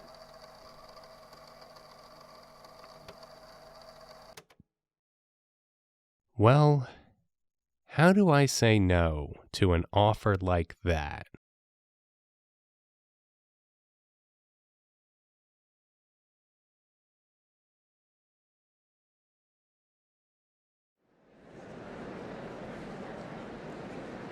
Full confession, if you haven't figured out by the fact I've been avoiding it this whole time.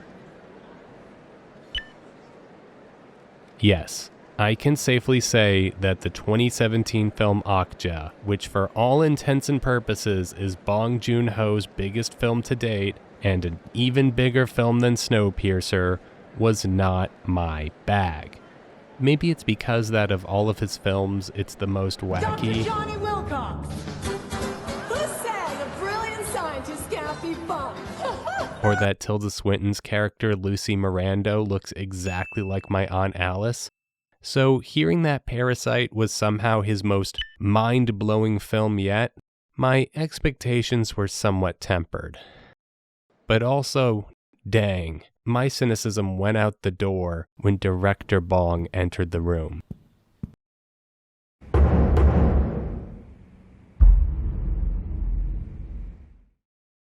Followed by Song Kang-ho and Park So-dam, who looked amazing.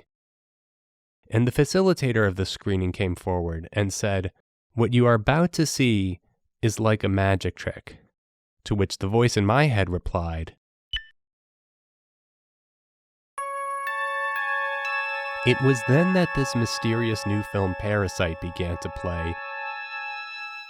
And oh my god, it's all about tutoring clueless rich people. My jaw hit the floor.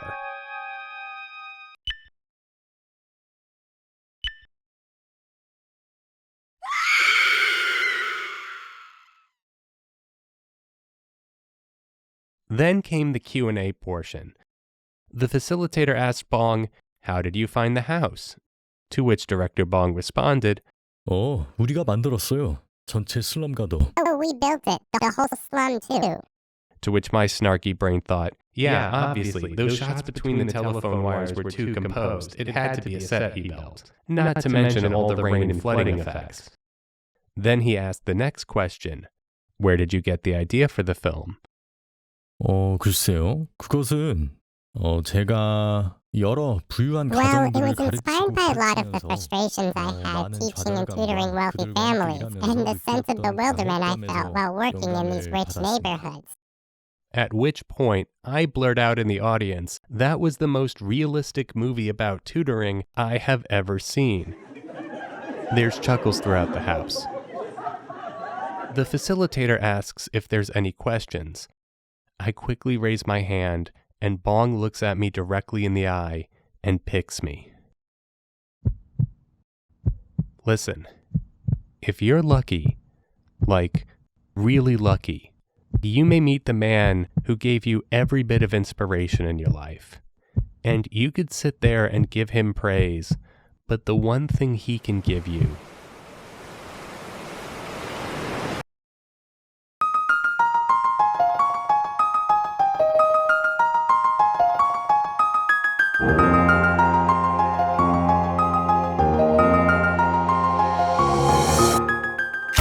I started off by thanking him for his films and knowing that what I am about to say will sound totally ridiculous, but like the scumbag in Dirty Harry, I have to know.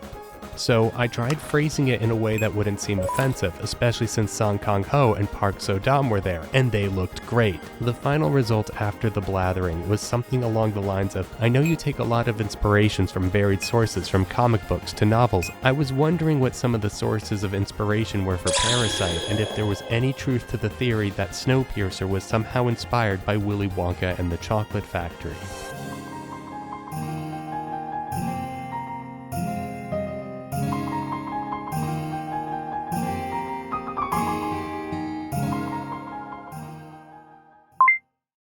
이 질문은 제가 여러 번 받는 것 같네요. I've gotten this question before. 진 와일더 클래식을 말씀하시는 거 맞죠? You mean the classic one with Gene Wilder, yes? 팀 버턴 감독님의 버전을 제외하고 단 한 번도 본 적은 없어요. I've never seen it. Only the Tim Burton one.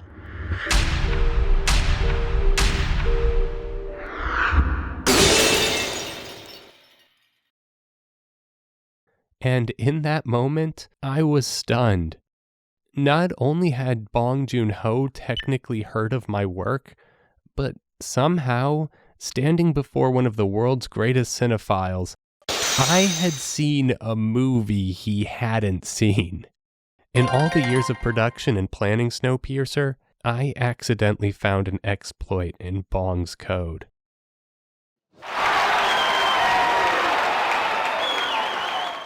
The officiator came up to me afterwards and told me, "Great question," which I had to think, really? Was it?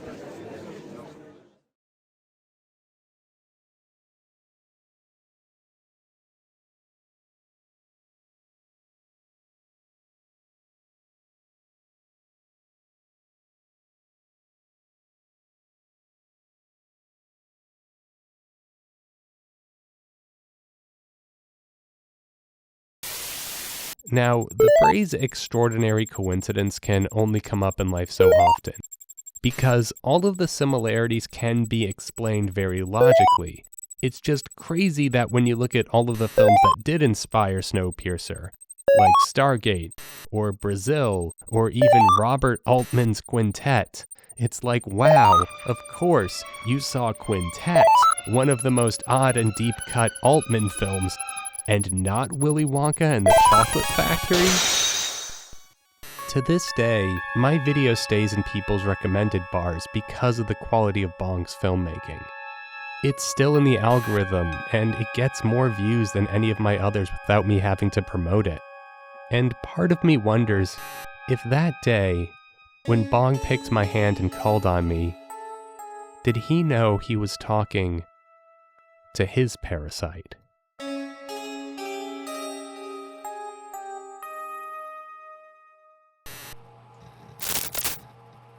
My life remained relatively unchanged after that revelation.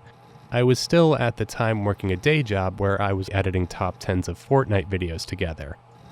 And I tried making another theory video about Toy Story, but it was rushed, and honestly, I didn't love it and wasn't feeling it. It was half-baked.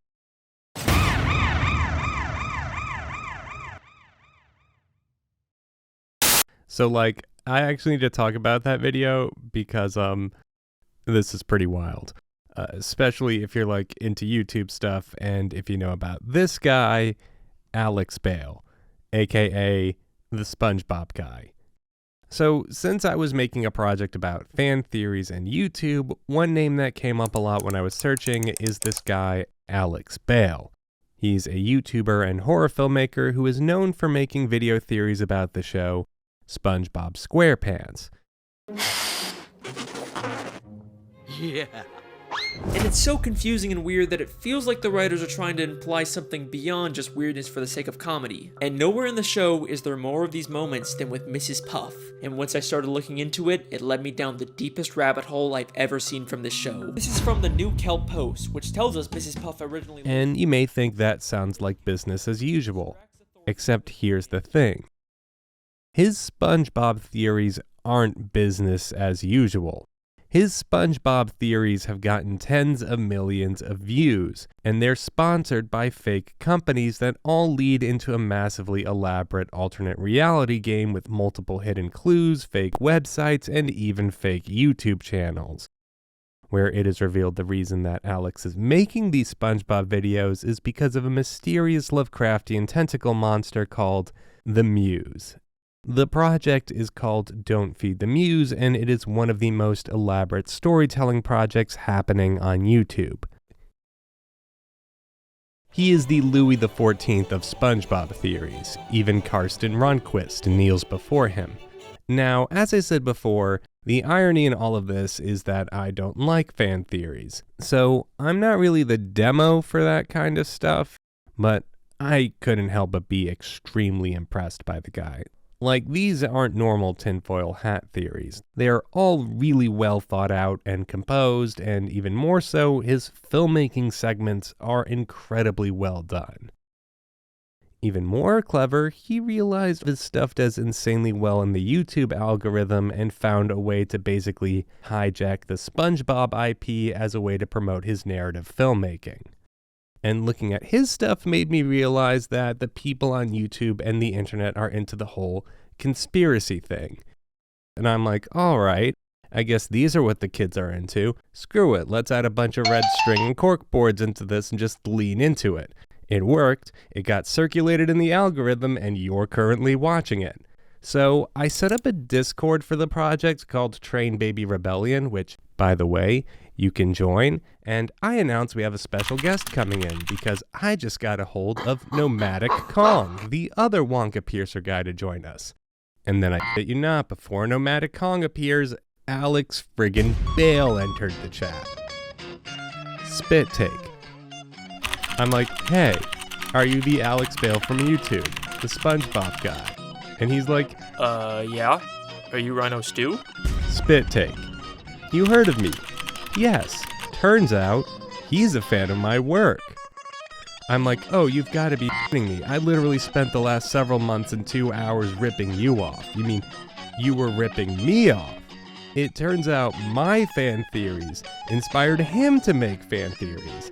He didn't just learn from MatPat, he learned from me. And I asked him, like, even the Toy Story video? Are you kidding me? I hate that thing. Turns out he loves it. It's his favorite video on YouTube. He likes that video so much, he based one of his SpongeBob theories from it. They have an intergalactic-inspired space background, and they have an obsession with a giant claw taking them away and sending them to a better place. It reminded me a lot of the infamous Heaven's Gate cult. There's one more thing that they want you to do. And 3, believe in extraterrestrials. An organization that wants you to believe in aliens. That couldn't be a Heaven's Gate reference in SpongeBob, could it? In Heaven's Gate, all of the members wore matching space uniforms. Their whole religious belief system was fueled by science fiction and pop culture. That's exactly what Goofy Goobers does. Everyone there wears Goofy Goober uniforms just like a cult. I mean, what other restaurant has not just employees, but customers that always dress up in a specific way? Later on, he gets abducted and winds up in the company of the Roundup Gang. They made him feel special and important. They made him feel like he was some part of a bigger plan. Another tactic that cults use to indoctrinate people is overloading them with compliments and making them feel special. And that's exactly what Goofy Goobers does to Patrick when he gets a job there. And I want you to know that I appreciate you. And then despite Patrick messing up and causing chaos, the manager says it once again. It has over 5 million views and like 90 billion people reacting to it. And I'm like, God damn it, I knew there was something familiar about all that. That was you? And which was also me? Which begins one of the greatest IRL Spider Point meme moments in the history of internet nonsense. Wow, you're the Stanley Kubrick of SpongeBob theories. I'm Zero Cool from the movie Hackers, but with Snowpiercer. Pleasure to meet you. And between the two of us, we have irrevocably warped the childhood of millions. And the best part of all of this? We're pals now.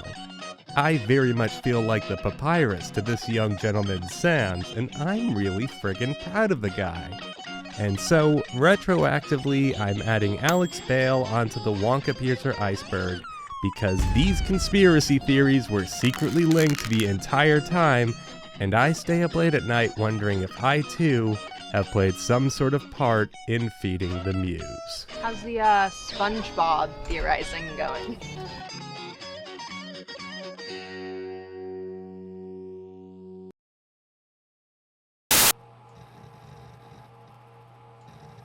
It's also at this time that I learned that College Humor had folded up because of the toxic and horrible business practices of Facebook video. It's dead. I mean, like, sites like College Humor and Funny or Die don't exist anymore. And there was the sense that I encountered an end of an unmourned era. I never wanted to be Hollywood, just in some place that feels like it existed for a short time. And feeling lost, I ended up taking another trip to the Tiki Bar, where something like fate would happen again.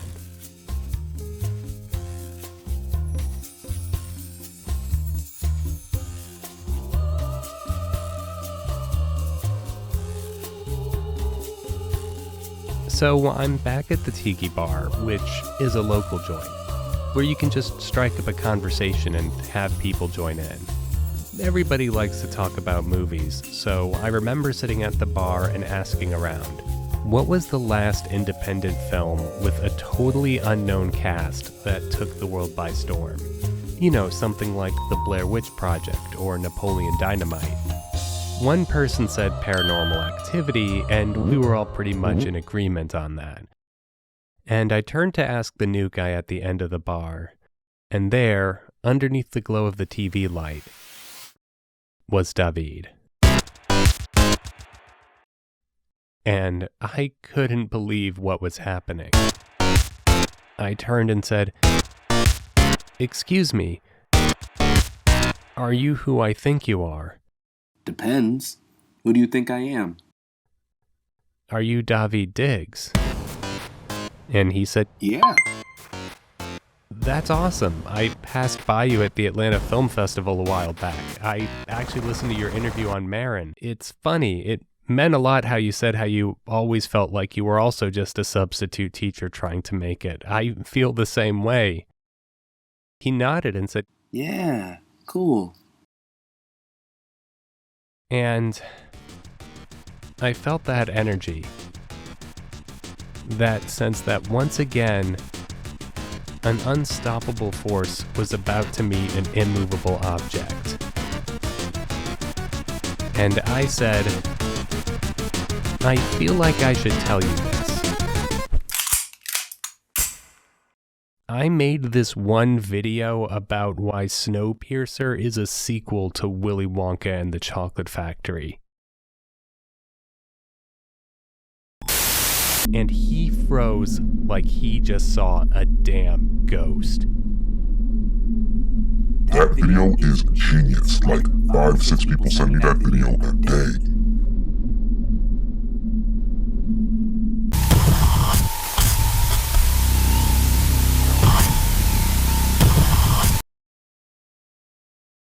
And like, holy shit.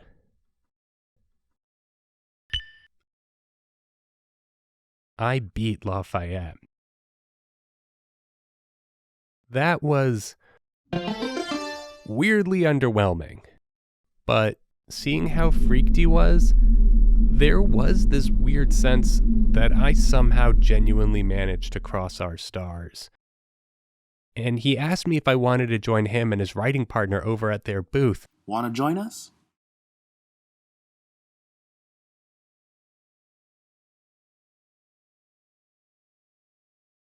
So, why is he pausing for so long? Oh God. He's going to fuck it up, isn't he? He's been waiting for something like this his whole life. And he's going to blow it. He has the scot-free chance to kick it with David and Rafael Casal. What the hell is this guy gonna do?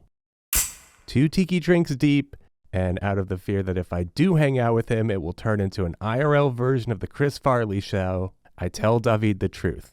I'm not ready to kick it with them. I still haven't seen Blind Spotting yet. I turned back, and he respectfully acknowledges this and gave me a follow back on Twitter. My insecurity led me to make the most boneheaded call in my life. And it only occurs to me in hindsight that much like my favorite archer, Park Nam-ju,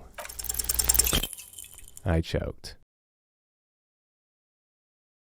Now to top all of that off, things got even weirder when I did see Blind Spotting.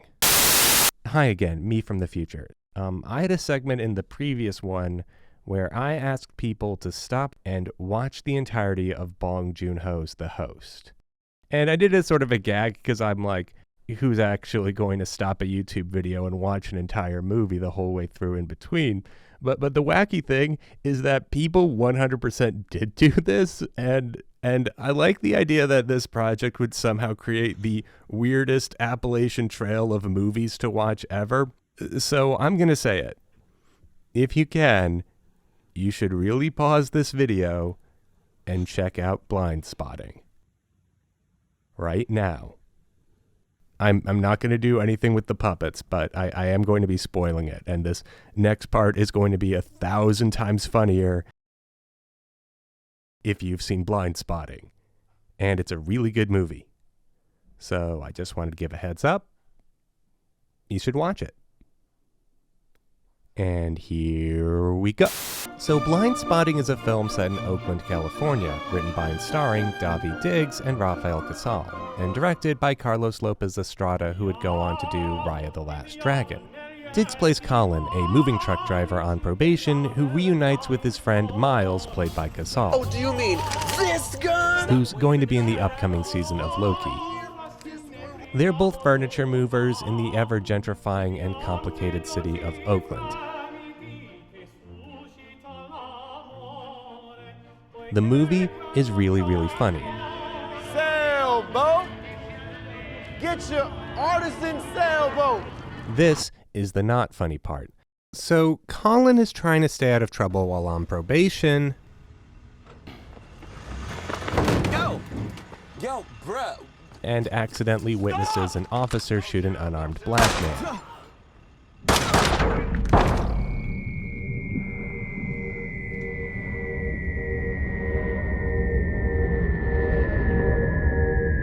And the whole thing messes him up and leads to some incredible visuals and charged rapping. Visions, and we don't get time to take it with you out. Till it's lights out, till it's lights out, till it's lights out, till it's lights out!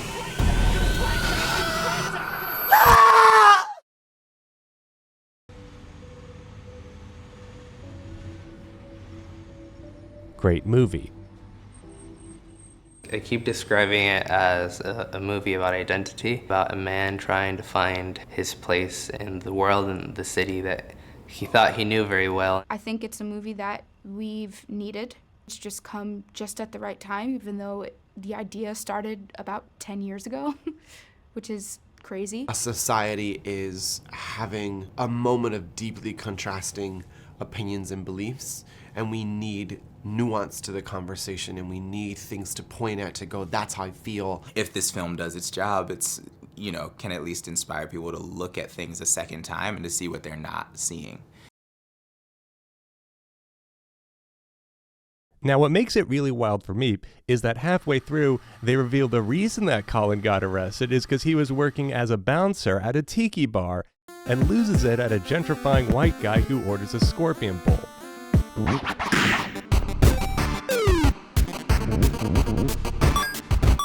So the pivotal scene of this movie literally involves David's character beating up some white guy at a tiki bar.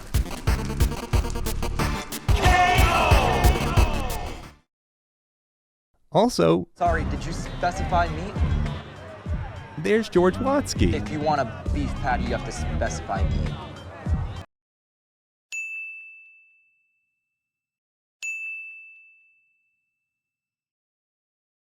And it's funny, I didn't realize that, like, all you guys were like a whole Bay Area thing. And you're both rappers with liberal arts degrees.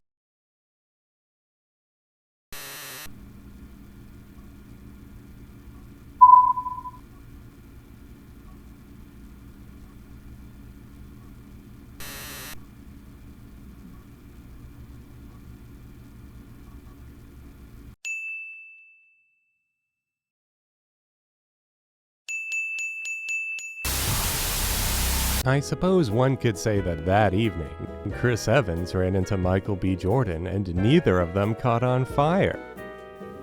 God damn, I don't want to joke about this. Look, I seriously blew it. Word of advice, always see your festival's headliner. And if for some reason you miss or can't make the festival's headliner, wait until it's released and find a way to watch your festival's headliner. And there's a pretty good chance that David doesn't want to speak to me right now. Because, as it will soon become apparent, I had a really bad feeling about the Snowpiercer TV show.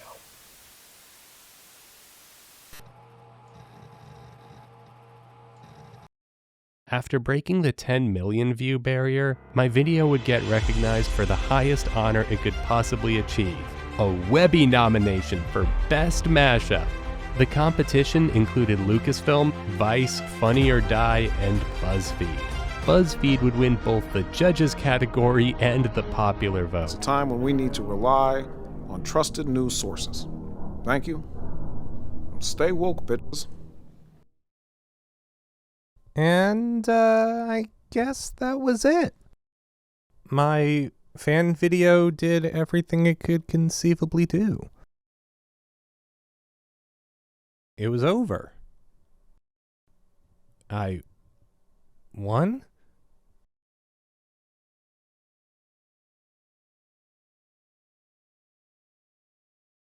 How come there's still video left?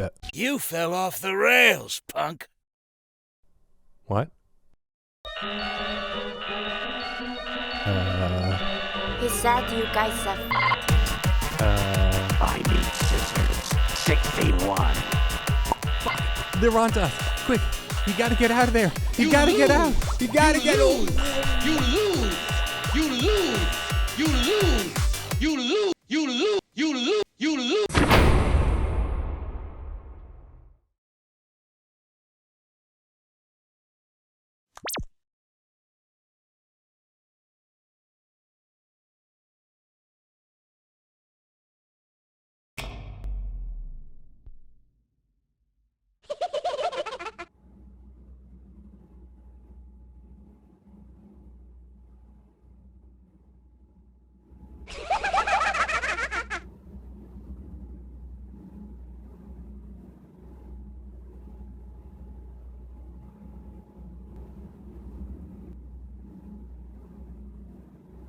The third act is where this all falls apart.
not so long ago, in the mysterious land of Snowpiercer. Someone was losing their grip on reality. It's the end of the line, kid. It's like someone got caught trying to cross the border. Stay back. Get away from me. Interdimensional trespassing. Burglary. Seems it's time to put little baby back in the drawers. What are you saying? Damn you, Trainbaby. The world of make-believe was fine until you came along. Everyone was calm and minding their own business. Until some demented figment calling himself the world's greatest imaginary train bandit shows up. At first, everyone thought he was just annoying. He seemed to stay to himself, rob trains, and do his own thing. But with enough time, he eventually ransacked every train ever imagined, and didn't know what to do with himself. So, he got bored, bought a bunch of video games, comic books, and movies, and started sniffing a ton of that coronal junk. Then, one day, he got really hungry and had himself a little idea. What if, rather than ordering a pizza, he just thought of a train made of pizza and took it from there? When he realized he could do that, he started making up a bunch of dumb trains so he could get whatever he wanted. But he couldn't stop. All his half-brained trains started causing havoc, destabilizing everything, and taking up everyone's real estate. Because Trainbaby didn't realize, that's when he broke the biggest rule in all of make-believe. No one in make-believe can have an imagination of their own. So, the denizens of make-believe reached out to a bunch of goons from the Thinkerton Agency to track him down and exile his sorry ass from non-reality. Have you stopped to ask yourself why you keep doing it? Why you keep robbing trains and go hopping from world to world because you can't face the fact that you shattered your own? But aren't I the main character? You fool! Did you really think you actually exist? Hijacking your boat! You're only the passing delusions of some junkie in the tail section. You aren't some true baby.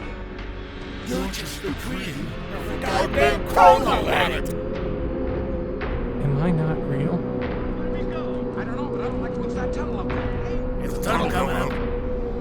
A tunnel? Fucking long.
Yeah, this is the part of the story where, for all intents and purposes, I do go crazy. And 3 days after my birthday, I ended up hospitalizing myself.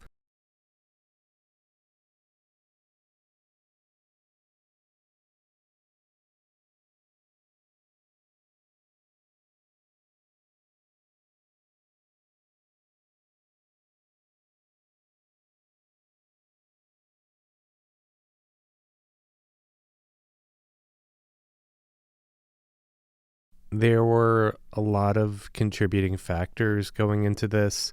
The primary one being self. And it's kind of like hard and boring to write about mania. And you think you're having these profound epiphanies and revelations. But it's just the same delusions everyone else gets. And I don't really want to make a whole spectacle of it. It was all really scary, and it was the closest I have come to wrecking my whole life. When you spend every day as a kid thinking you're going to die any day and waiting for the other shoe to drop, I guess this is what happens. And when I sat in that windowless room without a blanket on my bed, I honestly thought, how did that little kid who looked like Charlie Bucket end up here? He was always so well behaved and worked so hard. And it's like Charlie Bucket fucked up too, you know? But maybe second chances like that are things that only happen in the movies. And I thought about all the plays I'd seen and the movies I watched. How I was now at the point in my life where I had spent more on car accidents and hospital bills than I'll ever likely make from doing things that I care about. And did I really put myself through all of this because I did some plays in high school and thought it was fun?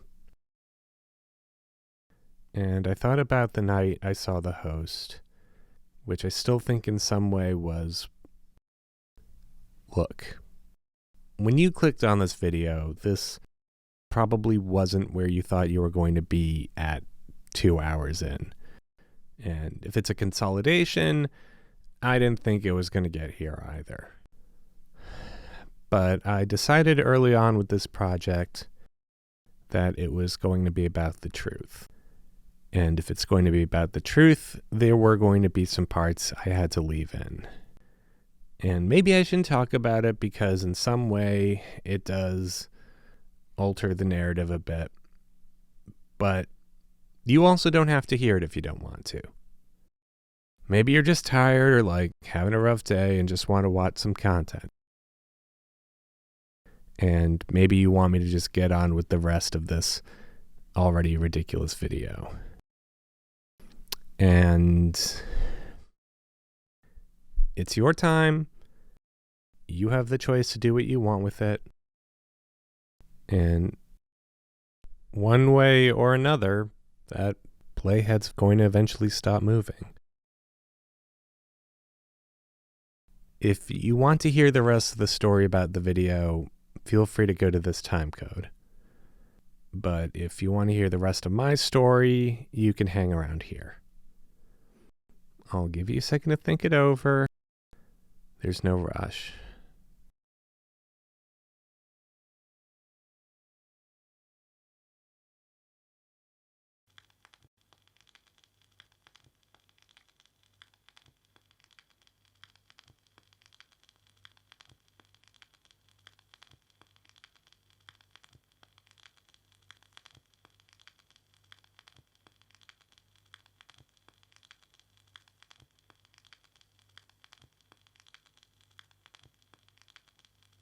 So I remember sitting by myself in that windowless room and looking back on that night I saw The Host and thinking to myself,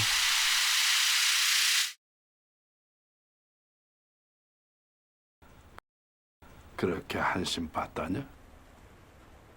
니들은 잘 모르겠지만 강돼가 어릴 적에 무지 똑똑했시야. 꼬북꼬북 졸기나 여기도 좀 거식이 돼버린 게 아닌가 싶기도.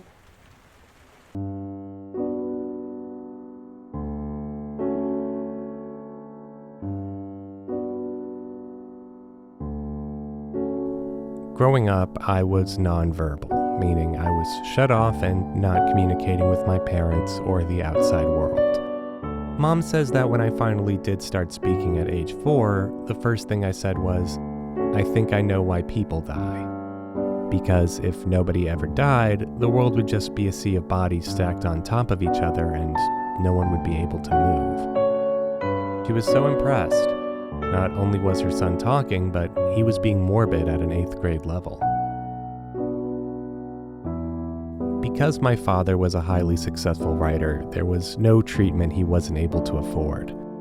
I was frequently flown back and forth to these weird institutes where they make you listen to Vivaldi in headphones at differing frequencies.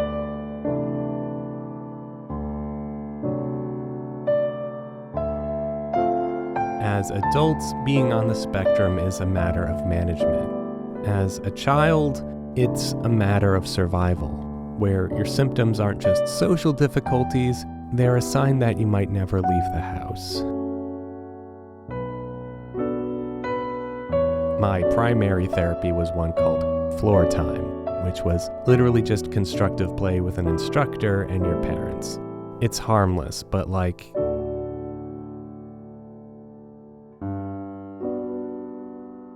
there's only one movie about autism I like, and it's a Thai martial arts film called Chocolate.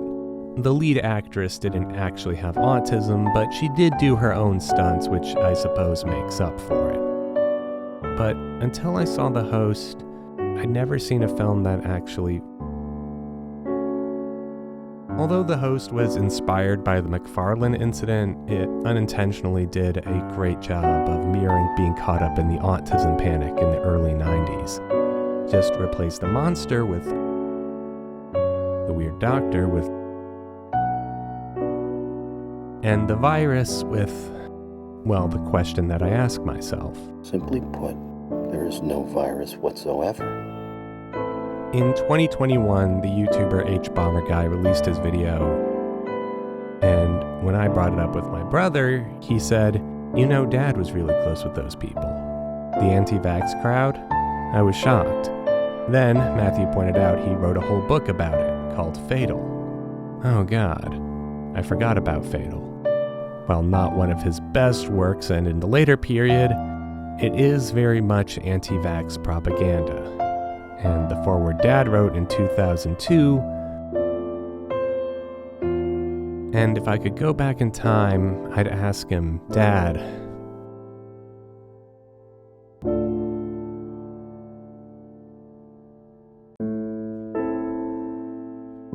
when I confronted Mom about this, she nearly broke down in tears. And it's understandable. She and Dad just wanted what any parent wants. And I remember looking through this photo book with her and the notes I wrote about wanting to run away from home, and she said how she didn't understand. Do you look so happy in these photos? Why did you always feel so miserable? And I wanted to scream. Nobody listens to me. And maybe in an autistic state of mind, everything feels uncomfortable and traumatic. But your parents will tell you these treatments are saving your life, and that they're so proud that you were able to play with them.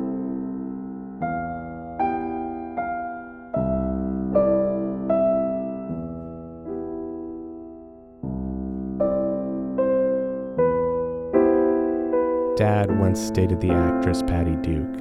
They went to Disneyland with my brother on a rainy day and rode the Peter Pan ride over and over again. Dad loved Peter Pan. Who doesn't want to feel like they're flying?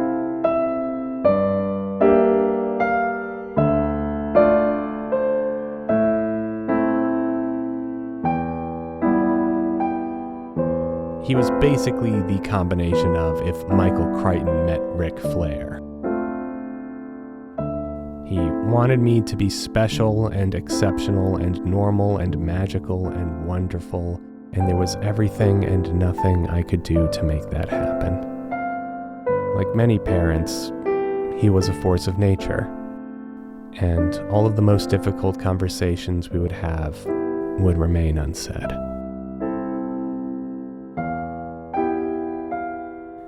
Every day after school, I'd walk up to his office and share all the fun videos I saw online.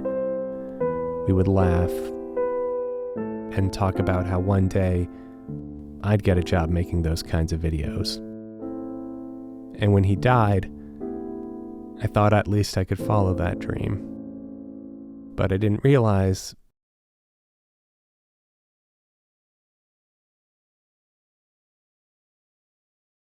there's no guarantee of anything.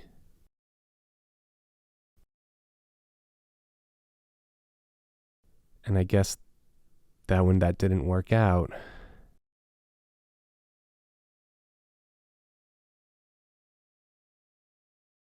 everything started feeling pointless.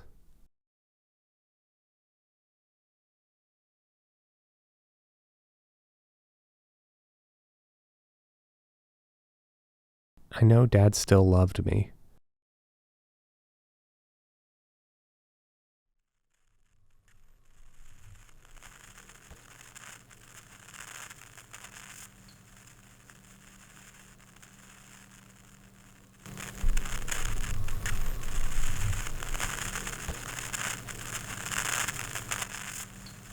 I spent months struggling and trying to make videos I was too neurotic to finish, letting months change into years. And I realized that if I kept it together and just probably could have been an established channel by now. And I wish I could take it all back. But wishes can't change the past. But everything that I told you and everything that happened was literally a lifetime ago. And now, I guess, all we can do is go forward. So I took some time off, and I spent 5,000 years robbing imaginary trains. And then I had my second encounter with Edgar Wright.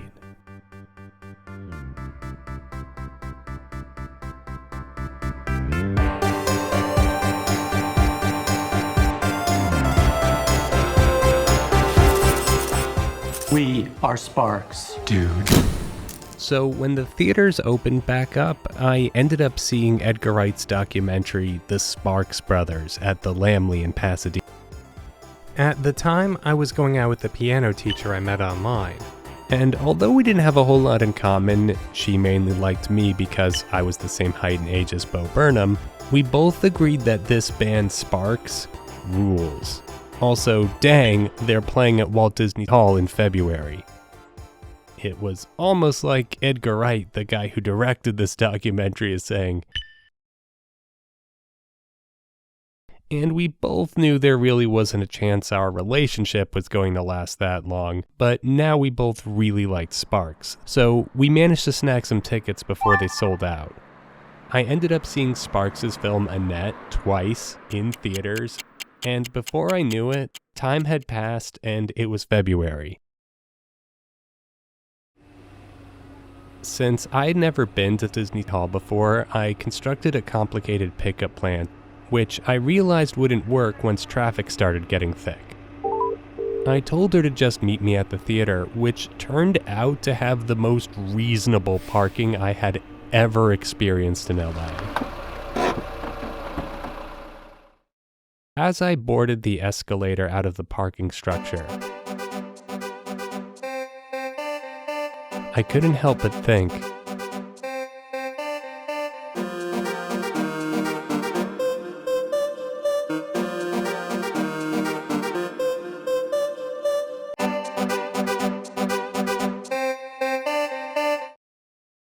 and then right on cue, standing there, directly outside of the parking structure entrance, is Edgar. And holy God, he's hanging out with Anya Taylor-Joy. Beth Harmon is standing right there, and she's wearing go-go boots.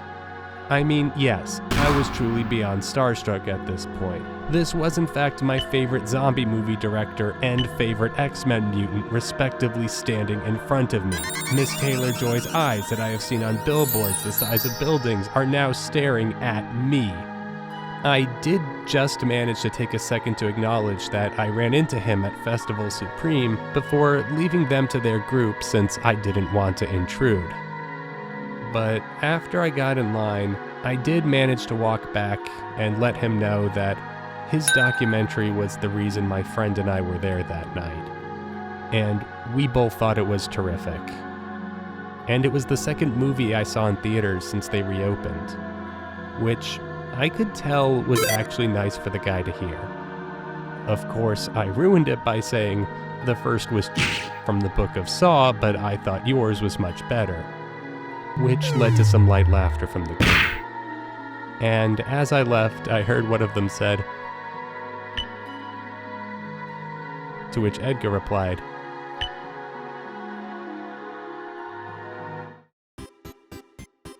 so there we were, my friend and I standing in the back row of the Sparks concert. We all ended up dancing our asses off to this song about a lawnmower, and it was awesome. Turns out the people in the seats next to us also did DIT for the documentary, and we got to geek out about what it was like to be part of something that unique and wonderful.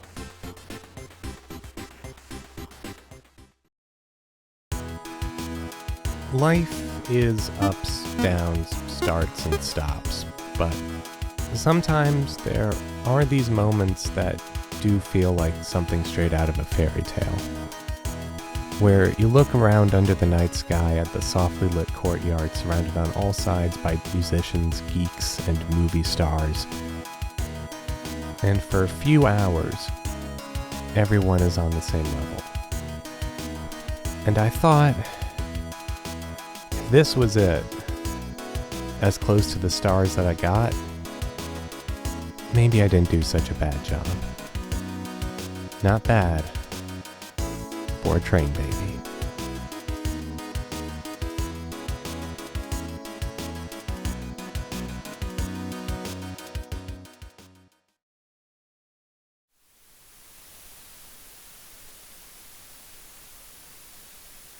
Emboldened by this second encounter with Edgar, I decided to check out and see what the deal was with the Snowpiercer TV show. When something interesting caught my eye.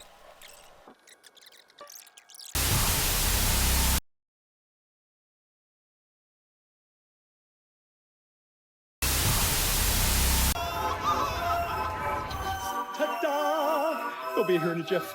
Grand opening is tonight.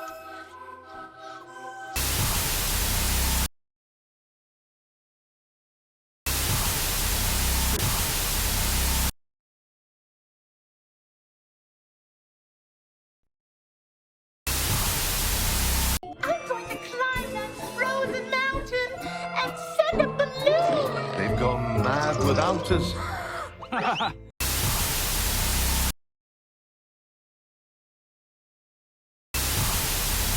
Engine will provide. The engine will provide. Bravo! Bravo! Bravo indeed. Pause for a second. Feel free to call me crazy, if you haven't already. But don't you think there's a bit more than a passing resemblance between Sean Bean dressing up in a top hat and handing out golden tickets and my fan video that came out 3 years earlier? Now, as you can imagine, when I first saw this, I was pretty upset.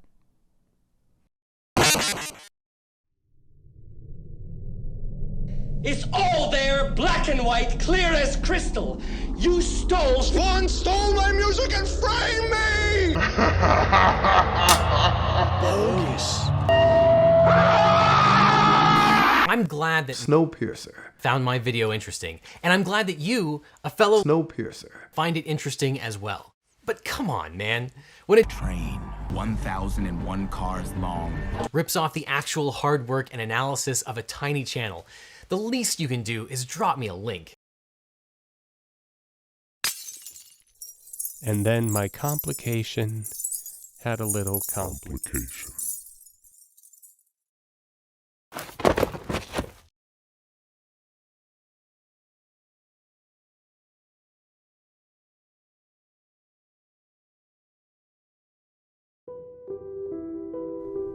what even was that? Did Sean B really just put on a top hat and dance around to some weird silly music? Did they seriously make a TV series out of Snowpiercer and have it run for 30 whole episodes? Wait, is that the guy that Lord kicked into the flaming pool in the Magnets music video?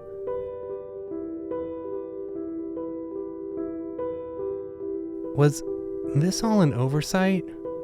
Or is this? Of course, these could all just be some incredibly mysterious coincidences. But if you are still suspicious and believe these events occurred by chance, I will leave you with these questions. Why did Mr. Wilford hand out one of his golden tickets to lead brakeman Bess Till personally and not have his ward Kevin do it for him? Why is Girl Meets World star Rowan Blanchard riding around on some miniature carousel that looks like it came straight off the curb of an abandoned Toys R Us? Why did TNT use a cover of Pure Imagination in their Snowpiercer ad promos?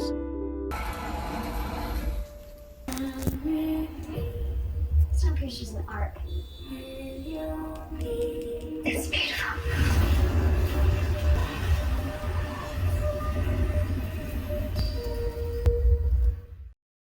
And why is the circus car 272 called Willy's World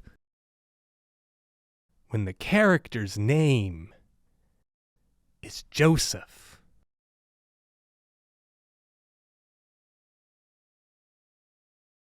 Whoa! Back up, everybody back! Something smelled fishy. And not just in your typical bad TV show bad way. Nothing about this program was adding up.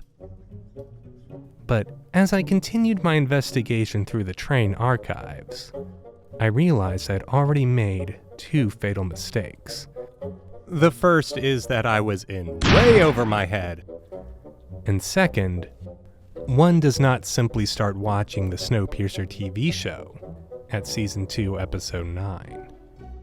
And trying to figure out who ripped off my fanfiction turned out to be the beginning of uncovering the real conspiracy.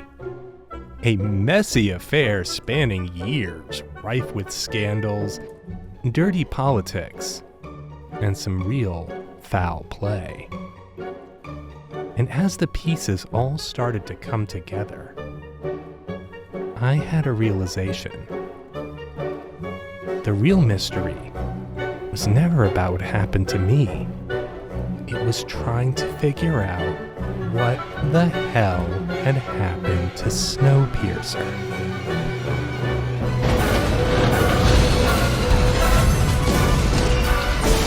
One train! Do it! Before God and all the fish!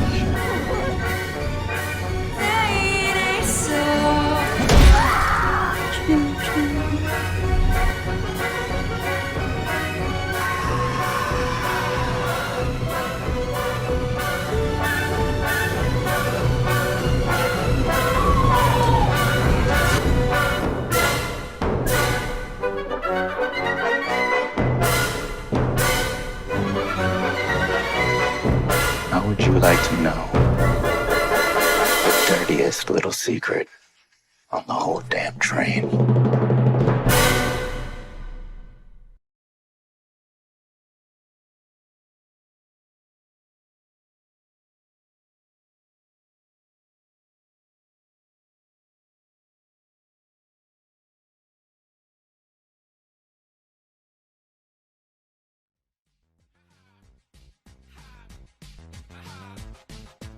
Next time on Wonkavator 2. I'm at the Pizza Hut. I'm at the Taco Bell. I'm at the combination Pizza Hut and Taco Bell. I'm at the Pizza Hut. I'm at the Taco Bell. I'm at the combination Pizza Hut and Taco Bell. Wait, what at the Pizza Hut? I love you, Josie. And I should have told you sooner. It was just too much apocalypse. Biscotti, biscotti, biscotti, biscotti, biscotti, biscotti, biscotti, biscotti, biscotti, biscotti. Why are we going so fast? Because there's no one driving this train. Oh, that's impossible. It would stop. Does this look as if we're stopping? Oh, the hell don't. I better go pull the emergency car. Emergency cars have been cut. Damn hippies.